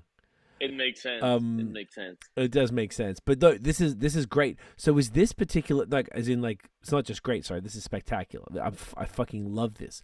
Is this beer? Does it have part? Because it's got the broccoli on there. Was the broccoli on the label an ode to other half, or as well is Totally. the beer? Of course, but is the beer? And I always forget what the hops are in broccoli, but is it like a mashup of recipes at all? Or there's No. no. No. Okay. We talk about it. We're trying to make the kind of the same recipe that we do, like the old cream Indian pale ale. That's one of the things we talk about, like the same way that they do. And but other than that, it's not like the same thing as the broccoli theme that they want. But when we did the label, we incorporate all the broccolis like kind of something naturally from other half, like to have the incorporated all the brand inside, like not only Gotcha. the crazy animal on top of a crazy mushroom, tripping mushroom, but also have all the broccolis around I love it. It's on such the a cool ground label. and in the clouds. I'll show it again just because it's really cool, and I can't unsee the eyes now of all of the animals because they all have the eyes. Nice, I love it. So nice. Here we go. Oh, nice. Look at that Love little it. rabbit. He's like muscly. Look at this rabbit. He's fucking loving it up there on that mushroom. Look at that cloud. Look at that metallicness. That's so sick, bro. So cool. But yeah, man, this is glorious. I'm loving it. Okay, sick. So what's do you guys ever have like an ultimate goal of anything you wanted to achieve? Like, you guys have done a lot of stuff right now. You've collaborated with, I know, how old are you, by the way? Is that 5 years, right? I think 5 years this year. Yeah, This we're year. turning 5 years by the earliest November. By the end of the year, we're turning 5 years. Turning 5. Already. So you're pretty young to have had the hype that you have, to have done a lot of the things that you guys have done. You've done a lot. I think so. You've sent beer around the world. You've collaborated with some of the best breweries in the country and beyond. You've made some phenomenal stuff. You've impacted the community. in Miami and in Florida and the Venezuelan community. Made them proud, goddammit, because I'm an immigrant too, and I know it's difficult to leave where you're from to do something dope. So I have the utmost respect Shit. for the four of you guys, man, for taking the risk and getting, leaving everything. I know Australia and Venezuela are very different as far as the situation, so it's not a fair comparison. Uh, But yeah, but being an immigrant, it's tough for everyone. it's Even tough, though man. the situation you came from, it's not easy for anyone. I'm fully aware of that. It's definitely not It's not the easy. label. Being an immigrant for everyone, it's a tough situation for sure. 100%, and I think you would have faced more challenges than I would have for sure. So I have a lot of respect for that because I've been through it and mine was hard. So I'm like, oh, okay. So, I can only imagine what it could have been for other people as well. So I love that. I respect the entrepreneurialism. You guys have really turned this phenomenal brand into something that people really are passionate about and people care about. And you guys give a fuck about the community. It's really important to you. I love it. You've achieved so much. Are there things that you guys are like, oh man, we really need to do this? And we haven't even talked about Irie Jungle yet, which we need to get to in a second. But is there, are there things that you guys are like, I really want to do in the next few years that you haven't done yet? Or, I mean, I feel like because you're so accomplished, I'm like, oh, what more could you even. No, like I think in the same rhythm that you're working, you need to keep on getting new milestones. Like I don't think we're a group of partners that you're gonna settle up like okay, oh we accomplished this. Like the four of us is always aiming higher to I don't know producing more beer, on getting into more states, on getting to know out of the country, so we can get the name of what we do and the good liquid we do out of out of here. Mm, So I don't think we have like a final milestone. Like every single year, we have a milestone of aiming more production. Like last year, we end up in 5,000 something, and this day we're aiming to 6,000 more. Like at least barrels, right? 1,000 more barrels. Yeah, and get known in more states, or moving more liquid, and get to know in any other country that we can. Like I don't think there's a stop thing. Like oh, if we got here, now we're done. Like we need to keep on improving. Like we need to keep on doing new beers, new styles, improving evenly. Like since the first years to now, we have been improving all the beers we do. So I think that's the way you keep growing, and that's the way you keep on things doing. Like even though you have the best reviews, even though you have the best feedback, you always need to have improving all the things that you do. Even though you think you're the best, you're not. That's for sure. There's a lot of people doing a lot best than you, and even though you need to keep on improving that, in the moment that you got like, oh, I'm done, then you're done. Probably. For me, That's a it's good like point. that, and for my other partners, I know it's like that. Like at the moment you stop, well, that's the moment you know you're not going anywhere. Like that's the end of your journey. Like okay, if you sold the brewery, fine. If not, you're gonna lose it for sure. Mm. And so I would say, yeah, keep on growing the barrels that we do, getting better in the liquid that we do. I know we have a lot of improvement to do in all the beers that we get to do, and get to know each other, like get to know the brand in all of other states that we're not, and grow more in the state that we are, and out of the country for sure. That would be amazing, even though it's more expensive and it's tough. And probably I think one of our milestone, like short term, is getting to open different spots here in Florida. Like Mm. get the brand like okay, more knowledge that we're from Florida, we're local, so you get to get the beer. I don't know, we can open a new tap room or a new brewery in Orlando or in Tampa or in Jacksonville, something like that. Like get bigger and get like local wise. Like Tripping Animals is here, Florida is here for sure. Like it's not like Profit Roll. Oh, Florida, yeah, it's nice. They have six breweries now. Like we have good liquid, good persons, good beers. So I think that's for me, and I would take the word of all my partners the way that we're going right now. Get to get bigger in quality, mostly in quantity for sure, but in quality, growing up year by year. It's not like a crazy thing of milestones, but Yeah. getting our steps down there every year. That's a great goal, man. Just always improving. And I guess that's a part of business. And I always find that breweries are so humble. Like, I feel like breweries always like critique themselves so much.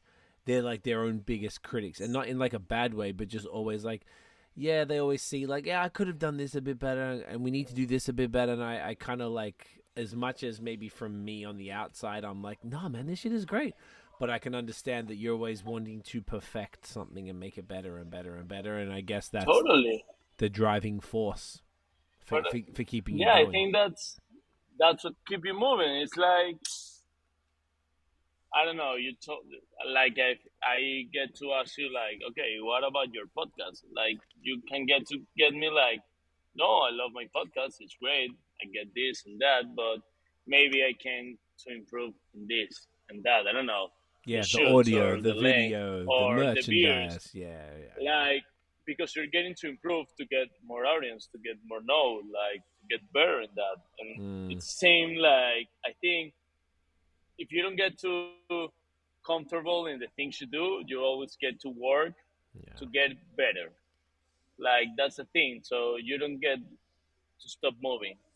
It's hard because you're always working. Yeah, it's a tough one, but it's actually so grateful when you get the feedback and all the things that you get back about what you're doing. That's the most amazing thing that you get back.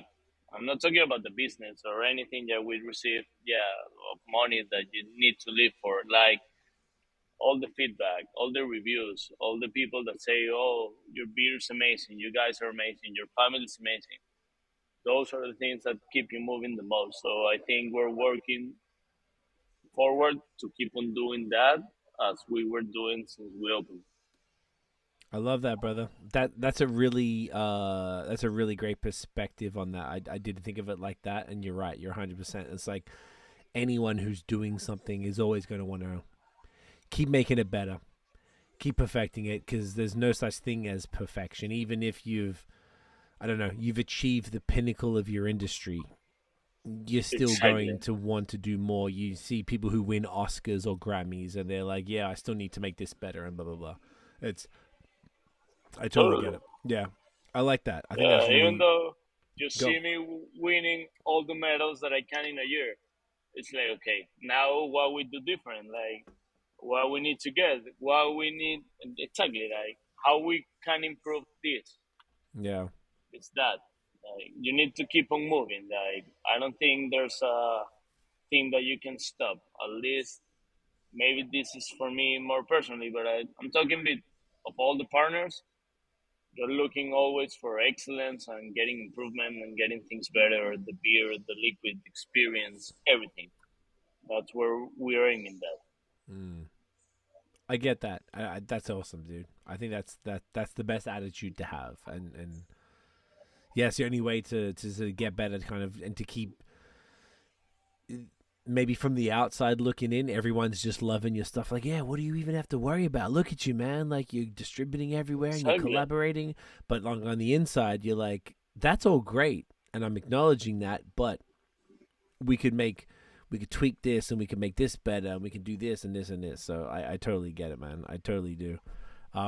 I love that a lot. Like my girlfriend and I have a business, so I very much, like I was saying earlier, respect the entrepreneurialism side and what it takes for you guys to do this. And then on top of that, all be from Venezuela and have come over and then made this happen in America. You live in the American dream, my bro. Like, you guys are fucking Totally, you're doing it up, and totally. you should be I can proud, tell dude. that. Like, you guys should be proud as shit. It's no small feat to do what you guys have done. You've chosen a capital heavy business to get into. Yeah, In that's a tough we're country, a fucking tough proud. scene. Like Yeah, it was a tough country, a tough industry, a tough yeah. I don't know, like yeah. I'm super proud of us. I'm super proud of our families, my partners, everyone, all of our family in tripping. Like all of my staff, they're just amazing. But like all of the people that they have been here since we opened, bro, I'm truly grateful that we haven't left. Like you can leave for something better, probably or not. I'm not saying like, but you see they something stuck with in it. the brand, in Yeah, us, like you can get to grow up, like to get to enjoy the craft beer world, the company, everything. So I'm truly grateful that we're on that point and we can keep on growing. I We're love not it. stopping on that for sure. That's beautiful. I love it. Now, I want to, that probably like one of the last things I want to touch on tonight. So, you guys had a festival while I was in town. I missed it because we had work shit and I was so fucking mad. So, you had a festival called Irie Jungle that you had in April. Irie Jungle. It was a big ass festival with, I think, 90 different breweries from around the US and potentially beyond. Talk to me. Tell me about it. It was held at Tripping Animals at the actual brewery in Doral, Florida. Yeah. Tell us about that bad boy, man. So Irie Jungle is our main event, like craft beer main event during the year. As the name said, it's always around 420. And the Hey. last year we held plus 20 breweries, local, out of state, and out of the country. And it was a 1,000 people festival. It was the biggest right now. It was the fourth one. Like we're aiming next year to be the fifth one. I don't know if we're gonna do it again here at Tripping or we're gonna move it to something local in Miami, bigger space, support the community. Like it's a good thing to do also to support the community, the city, everything. So we're figuring out what we want to do next year. But it was amazing. We have live bands. We're always gonna have live music going. Irie Jungle. We're gonna have 80 or 90 plus breweries that you can test around, and different beers, mostly I don't know, specialty beers that they want to show up around all the country and out of the country, and we always support the local ones. Like even though we're running, I don't know, out of numbers, you're gonna see always Florida members and Florida breweries in our festival. Like that's the most thing that we want to support. Oh, yeah. They're gonna be always here. Like there's no way we cannot support Florida people here where we are. So that's basically Irie Jungle, live music, food vendors.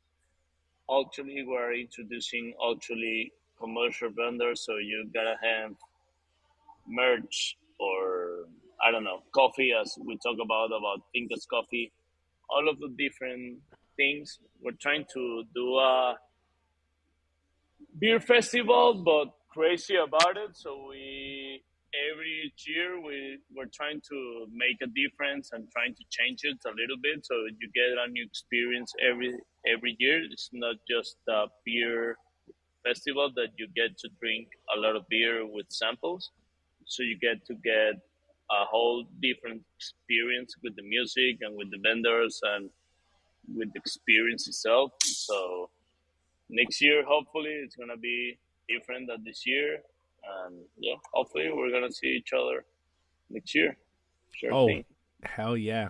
Oh, we're gonna be there. I'll tell you off air what our plans are. But we're gonna be out here in Florida. That's sick, man. It was just like, yeah, Iggy was telling us about it. It just sounded crazy. I was looking at the lineup of the breweries, and I was just like, I just kept scrolling. I was like, fucking, how many are there? There were so many. Yeah, I love it. It was super cool, man. It just sounded like Working a hard, but yeah, it's yeah. amazing. It's a lot of work. I can only imagine, like running an event like that Yeah, it's a size. tough one. Like those, yeah, those 2 previous months are crazy for all of us. But once it happened, bro, the feeling after the festival is like, okay, we made it. We did it. Let's do it. Let's do it again now. How we can do it different? The same we Yeah, were talking. How we can improve it? How we can becoming the best festival? Like, yeah, we need to keep doing that every year, every single year. It's it's getting pro. tough though. I'm not lying to you guys, but Do you know what? I it's a always good find one. it's interesting that obviously beer festivals are sometimes they're third party businesses that set it up and then they bring in breweries. And then there's been this whole thing of breweries starting their own festival, and it's so interesting to me because running a festival is a whole other business, like angle. It's not even the same thing that you do. Like you do hospitality, restaurant, bar type stuff. You have a phenomenal. We ate the food. You have a food partner within the venue, which was Yeah, amazing. The food was delicious, and that's just food and beer in a brewery. But now you're getting in like to event, like music, live music, and like you said, merch and vendors, and bringing in beer from everywhere, which is a whole fucking thing, and like dealing with wristbands and bringing people in, and you get here an hour early, and you're the VIP, and then you're the like, yeah, it's a no, lot, it's man. madness. It's Madness. madness. But I don't know how you when do it. it finished, you felt so grateful. Like it's like, bro, we made it. We Probably made it sleep for three happen. days. Like, yeah, bro. Well, yeah. Hopefully, no. It's crazy because after that you need to get everything again on track to get again Out in of there. production and tap room and everything. It's like it's madness. Like as you said, it's totally madness. You get all together and then you get disassemble everything and it's like okay, we're okay, normal schedule. Okay, let's get back. So Yeah. yeah, the days before and I would say 2 days after, they're mainly they're mainly crazy, but it's amazing. The feedback, all the things that you get back are worth it. Totally worth it. Totally, 100%. totally worth it. That's sick, man. It's so cool. It's so cool to hear. I love it, and I'm excited to actually attend next year. Um, I Please. was I was going to say, do you want to have a pause, have a bathroom break, and then we'll come back and we'll wrap it up with the last beer, and we'll take it home. Yep. All right, Yeah, for sure. we'll be back in a sec. I'll be here since I take the break before. All right, bathroom break. Oof, glorious. So, okay, so Irie Jungle was amazing. That's going to happen every year. Do you do other events and other festivals throughout the year at all, or is it mainly just Irie Jungle in like around the 420 No. time? No, yeah, we do a lot of events. I would say the other big event we do is called Skip the Line. It's gonna be going out early October. It's more experience of food. So we Ooh. get together like 12 or 15 different food vendors locally from here. Mm-hmm. So you get to pay a ticket and you get to try small bites, kind of something special they do. And That's also dope. they're gonna be joined by a lot of beer from Tripping Animals, and also we host different invited beers, like 5 different from state and out of state beers that we want you guys to try paired mostly with the food that you're getting. So that's the other main event we do. It's called Skip the Line, When's and that? it's actually really good. It's gonna be by the beginning of October. I think it's gonna be, if I'm not mistaken, October 7th. All That's the right. day we're having the festival. Okay, that's a smart one. That's great. So it's really like a food focused, like food and beer Totally kind of food pairing. focus, culinary, everything. We try to pair everything with at least if it's not a specific beer, you're gonna be recommended to pair your food with specific style of beer. even though if it's from Tripping Animal or for any invited guest beer for that festival. That's sick. I love it. Yeah. So You're cool, gonna man. be given like a plate and a special spoon and a tiny glass so you can get to live the full experience. I love it. Very creative. Very, Yeah, very yeah. cool, man. Okay. That's amazing. Do you want to do the last beer and then we'll take it home? Yeah, let's do a last beer and then we talk a little bit more and that's it. We wrap her up. So, do you want to do Twisted Sail because it's the smoothie? Let's do a twist sail, yeah. Give me So I'm taking it. Ooh. That other half beer was insane. So, smoothie times. Look at this. This is a nice swordfish with the eyes, with the jellyfish in the background. Exactly. And this is a 6% smoothie sour with mango, passion fruit, and pineapple. Oof, glorious. I love it. The other one I had from you was the Irie Jungle. So I had a few because when I came by, it was the Irie Jungle stuff was pretty ready. Irie Jungle, sour vibes. Sour, yeah. Which was I think it had like blackberry, some stuff. It was definitely purple. I already forgot, but yeah. Yeah. So it was all about the berries. Totally. It was all about That the one. berries. It was purple, yeah. It was purple. Now this one is the flagship sour. Is that correct? Yep. Well, not yet. Not yet. It was at the beginning. It was one of the first sours we did. That's Okay. why if you see all the artwork between the labels, this is kind of one of the starting ones. You don't have anything special around it. You have the animals and some background with the jellyfish. Mm-hmm. But that one was one of the first ones. So right now, yeah, we're trying to make it more often. Besides being limited, is the flagship right now, the sour. Gotcha. But this one, it's kind of a really nice blend between some Caribbean fruits that I really like it. I really love it. It's like a smoothie. It's not that heavy, but it's not that light. It's like in between. So you have all the flavors, all the Yes. thickness, everything. I agree. This one I had once or twice before this, and I've really enjoyed this one. Yeah, man. Mate, get that in you. Thank you. Yeah. It's like a juice. Mm. A juice. Yeah, Love it. literally. It's pineapple. What did I say? Pineapple, mango, passion fruit. Yeah, man. I mean, Passion classics. Just nice, juicy, yellow fruits. It's sticky. It's like, yeah. It's sort of like it's got this. How do I describe it? It's like a balanced smoothie sour, if that's a thing.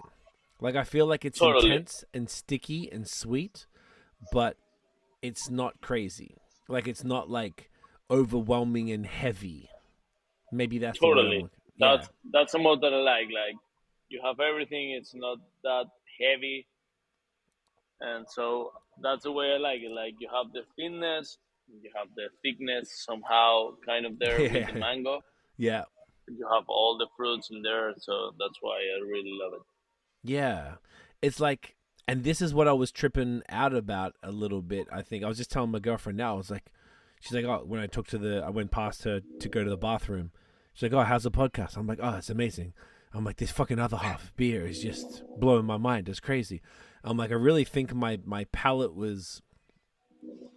I was taking in so. I feel like I didn't know what to think of everything until I got back. I don't know if this is, you know what I'm saying? Because you go to places and you're drinking so much different stuff every fucking day or damn near every day. For like, I don't know. we're going for 5 that's hard, weeks. yeah. It's a lot. It was drink 5 a lot of- weeks. Yeah. And it's You have all a lot of new. things to drink. I'm trying to understand each brewery and really try and understand, like, get where you're coming from. and I had some stuff in the tap room, and I'm having the cans. I'm just like, all right, I feel like these smoothies are lighter than other smoothies I had, and I wasn't sure if I was tripping out, see, and misinterpreting what it is, but I almost feel like that's why my theory was, you know what, it's a touch, it's full flavored, like don't get that twisted, Sale, get it? I don't know. But it's like there's something, like you said, a little thinner about it that makes it a little more drinkable while still, like, this is a smoothie. Look, don't get look at this right here, like this. It's totally smoothie, but Look it's at it. totally It's all- drinkable. Like it would be a light sour, as I will call it. Like it's not totally heavy. But No, it's not so heavy. Okay, completely smoothie. Like It's that's what very, I like the most of the beer. yes, and I feel like it's appropriate. And this is what I didn't understand, because obviously in Canada it's cold as fuck, and things just seem to be more intense. Like I've always felt, I was like, oh, are the flavors more intense here in Canada? And I think they kind of are, because we have the climate for it. But when you're in a hot place, like if you think about it, Florida is such an interesting place. It's got It's the climate of the It's hot. Caribbean, but Florida has craft beer with styles and quality as good as anywhere else. So it's difficult to be third. And once again, I was only there in April for the whole time, and April was hot as fuck. It was 30. It was like 30 degrees Celsius every day, and having these extremely flavorful, thick, heavy beers wouldn't have done so well in Florida, because it's not what you want to drink in that environment. That's Totally. why Jamaica, Cuba, Haiti don't have double IPAs, because it just doesn't make any sense. You know what I'm saying? So like I feel like there's been this bit of restraint from Florida breweries in some of the, and also, by the way, you were talking about Tampa being the craft beer hub, which we didn't get to, but it's okay. We're gonna get there. As soon as we went to Orlando from Miami, the first day, like the day we saw you, that was when we went to Orlando that evening, and it was like 22 degrees Celsius, where it was like 29 or 30 degrees Celsius in Miami. So it was colder automatically. Yeah. 4.5 hours north. That's beautiful. Yeah. So it was different. No. In So Orlando, you get a different change of weather, for sure. change of weather, and therefore change of beer. And I think that's important to note, as far as if you're thinking of what Florida beer is, and from the different regions, it's going to be like Miami beer doesn't need to punch you in the face because the weather's punch you in the face. So you don't need that. You just don't need it. Another thing to punch you in the face, yeah, for sure. Your face is doing Doing enough. something like exactly. You You know what I already mean? got enough about the climate. You're taking it enough. Yeah, like yeah. like I Really, said, really. you're sweating like a motherfucker right there for me right now, and I appreciate you, because I'm in air conditioned house right here in Canada, and you're in No. the warehouse. You know what I'm saying? Bro. But I appreciate you, brother. And I just like, I Appreciate was the like, opportunity. this is amazing. So it's like I get it though. I feel like though, in my head, everything was lighter than it felt. Like I feel like everything here was so much more full flavored than it felt in Florida, which I think is even cooler, because when you're there, you're drinking these beers and it feels light and refreshing, but then I'm drinking it here and it's a little cooler here than it is there. And these feel so full flavored, particularly the double IPA. That's no different to any other double IPA that you would get from North Carolina up, type of thing. So Okay. I'm just trying to sort of like paint that picture. Like it's sort of like, I feel like you guys are sort of hitting the mark exactly where it needs to be. If you're going to be there and you're going to come through the tap room, you're going to have this stuff. It's going to be refreshing as fuck. You're going to really enjoy. You're going to take it home, and it's still great no matter what climate you drink it in. But I think that we need to offer that. yeah, Sure.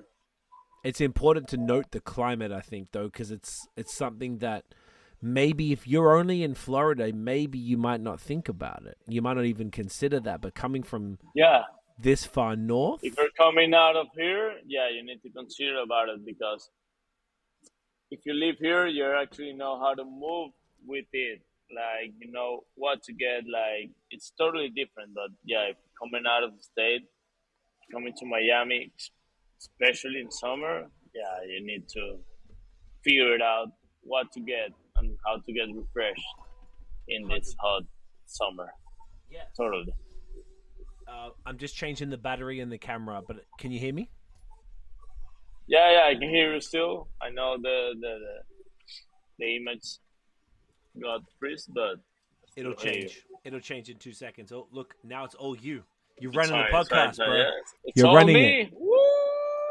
Welcome to Juan's podcast right here. Hello, but Trippy. You see? This is hey, show him what's going on down there. Hey.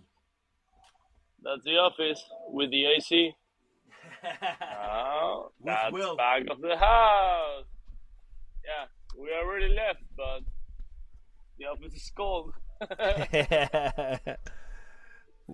Juan is just taking that Florida heat for us right now, guys. He's a soldier. I love it. It's worth it. As well, I appreciate you, bro. But yeah, I'm loving it. this Thank is you. great. This is so cool. But yeah, it's really fascinating just to even think. I didn't consider climate with that, but I think it's actually, if you really think about it, nowhere else that has that climate in the world is making beer this good. Like anywhere else that has a climate like Florida, who else is making beer as good as Florida is making it? Like you look at Mexico. I hear Mexico's doing some really cool stuff, but my guess, Yeah, I've heard of that. it wouldn't be as good as this. You know what I'm saying? Like, I think that's actually a testament to it, because it's like you've been able to find a balance between giving people what they need for the temperature and for what they're dealing with. But if you're a craft beer person, you're coming through, you're also going to expect a certain level of quality and flavor, which you're also able Totally. to deliver. You need to get something different, not just only the thing that we can get for the temperature of the state or everything of the city. So yeah, you need to get everything on point in order to get everyone like good with the brand and the beers and everything.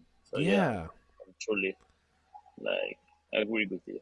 Yeah, I just think you guys are just really, and this is specifically to Tripping Animals, because you're in Miami, you are doing world-class styles, quality that are obviously, if you weren't doing that, then you wouldn't have all of these people wanting to work with you. You wouldn't have these markets wanting your beers. I wouldn't have all these people that I respect telling me that you need to go to Tripping Animals. Like, you know what I'm saying? Like, you guys are really doing some serious shit.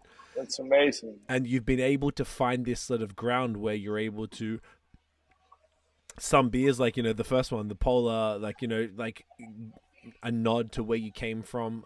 That's also the perfect beer that if I'm gonna go to the beach, I'm gonna take a 6-pack or a 4-pack or an 8-pack, whatever it is, of that, and go hang out at the beach, because that's what you want to drink all day. And you know, but then you've got your haze that's like as good as you can have all the things, all the options. So you can get the refreshing lagers, you can get the sour, the light sours, you can get the IPAs, double IPAs, triple IPAs. So yeah, I totally agree with that. Like, and we're working on that. Like, everyone can be totally like, I don't know how to say it.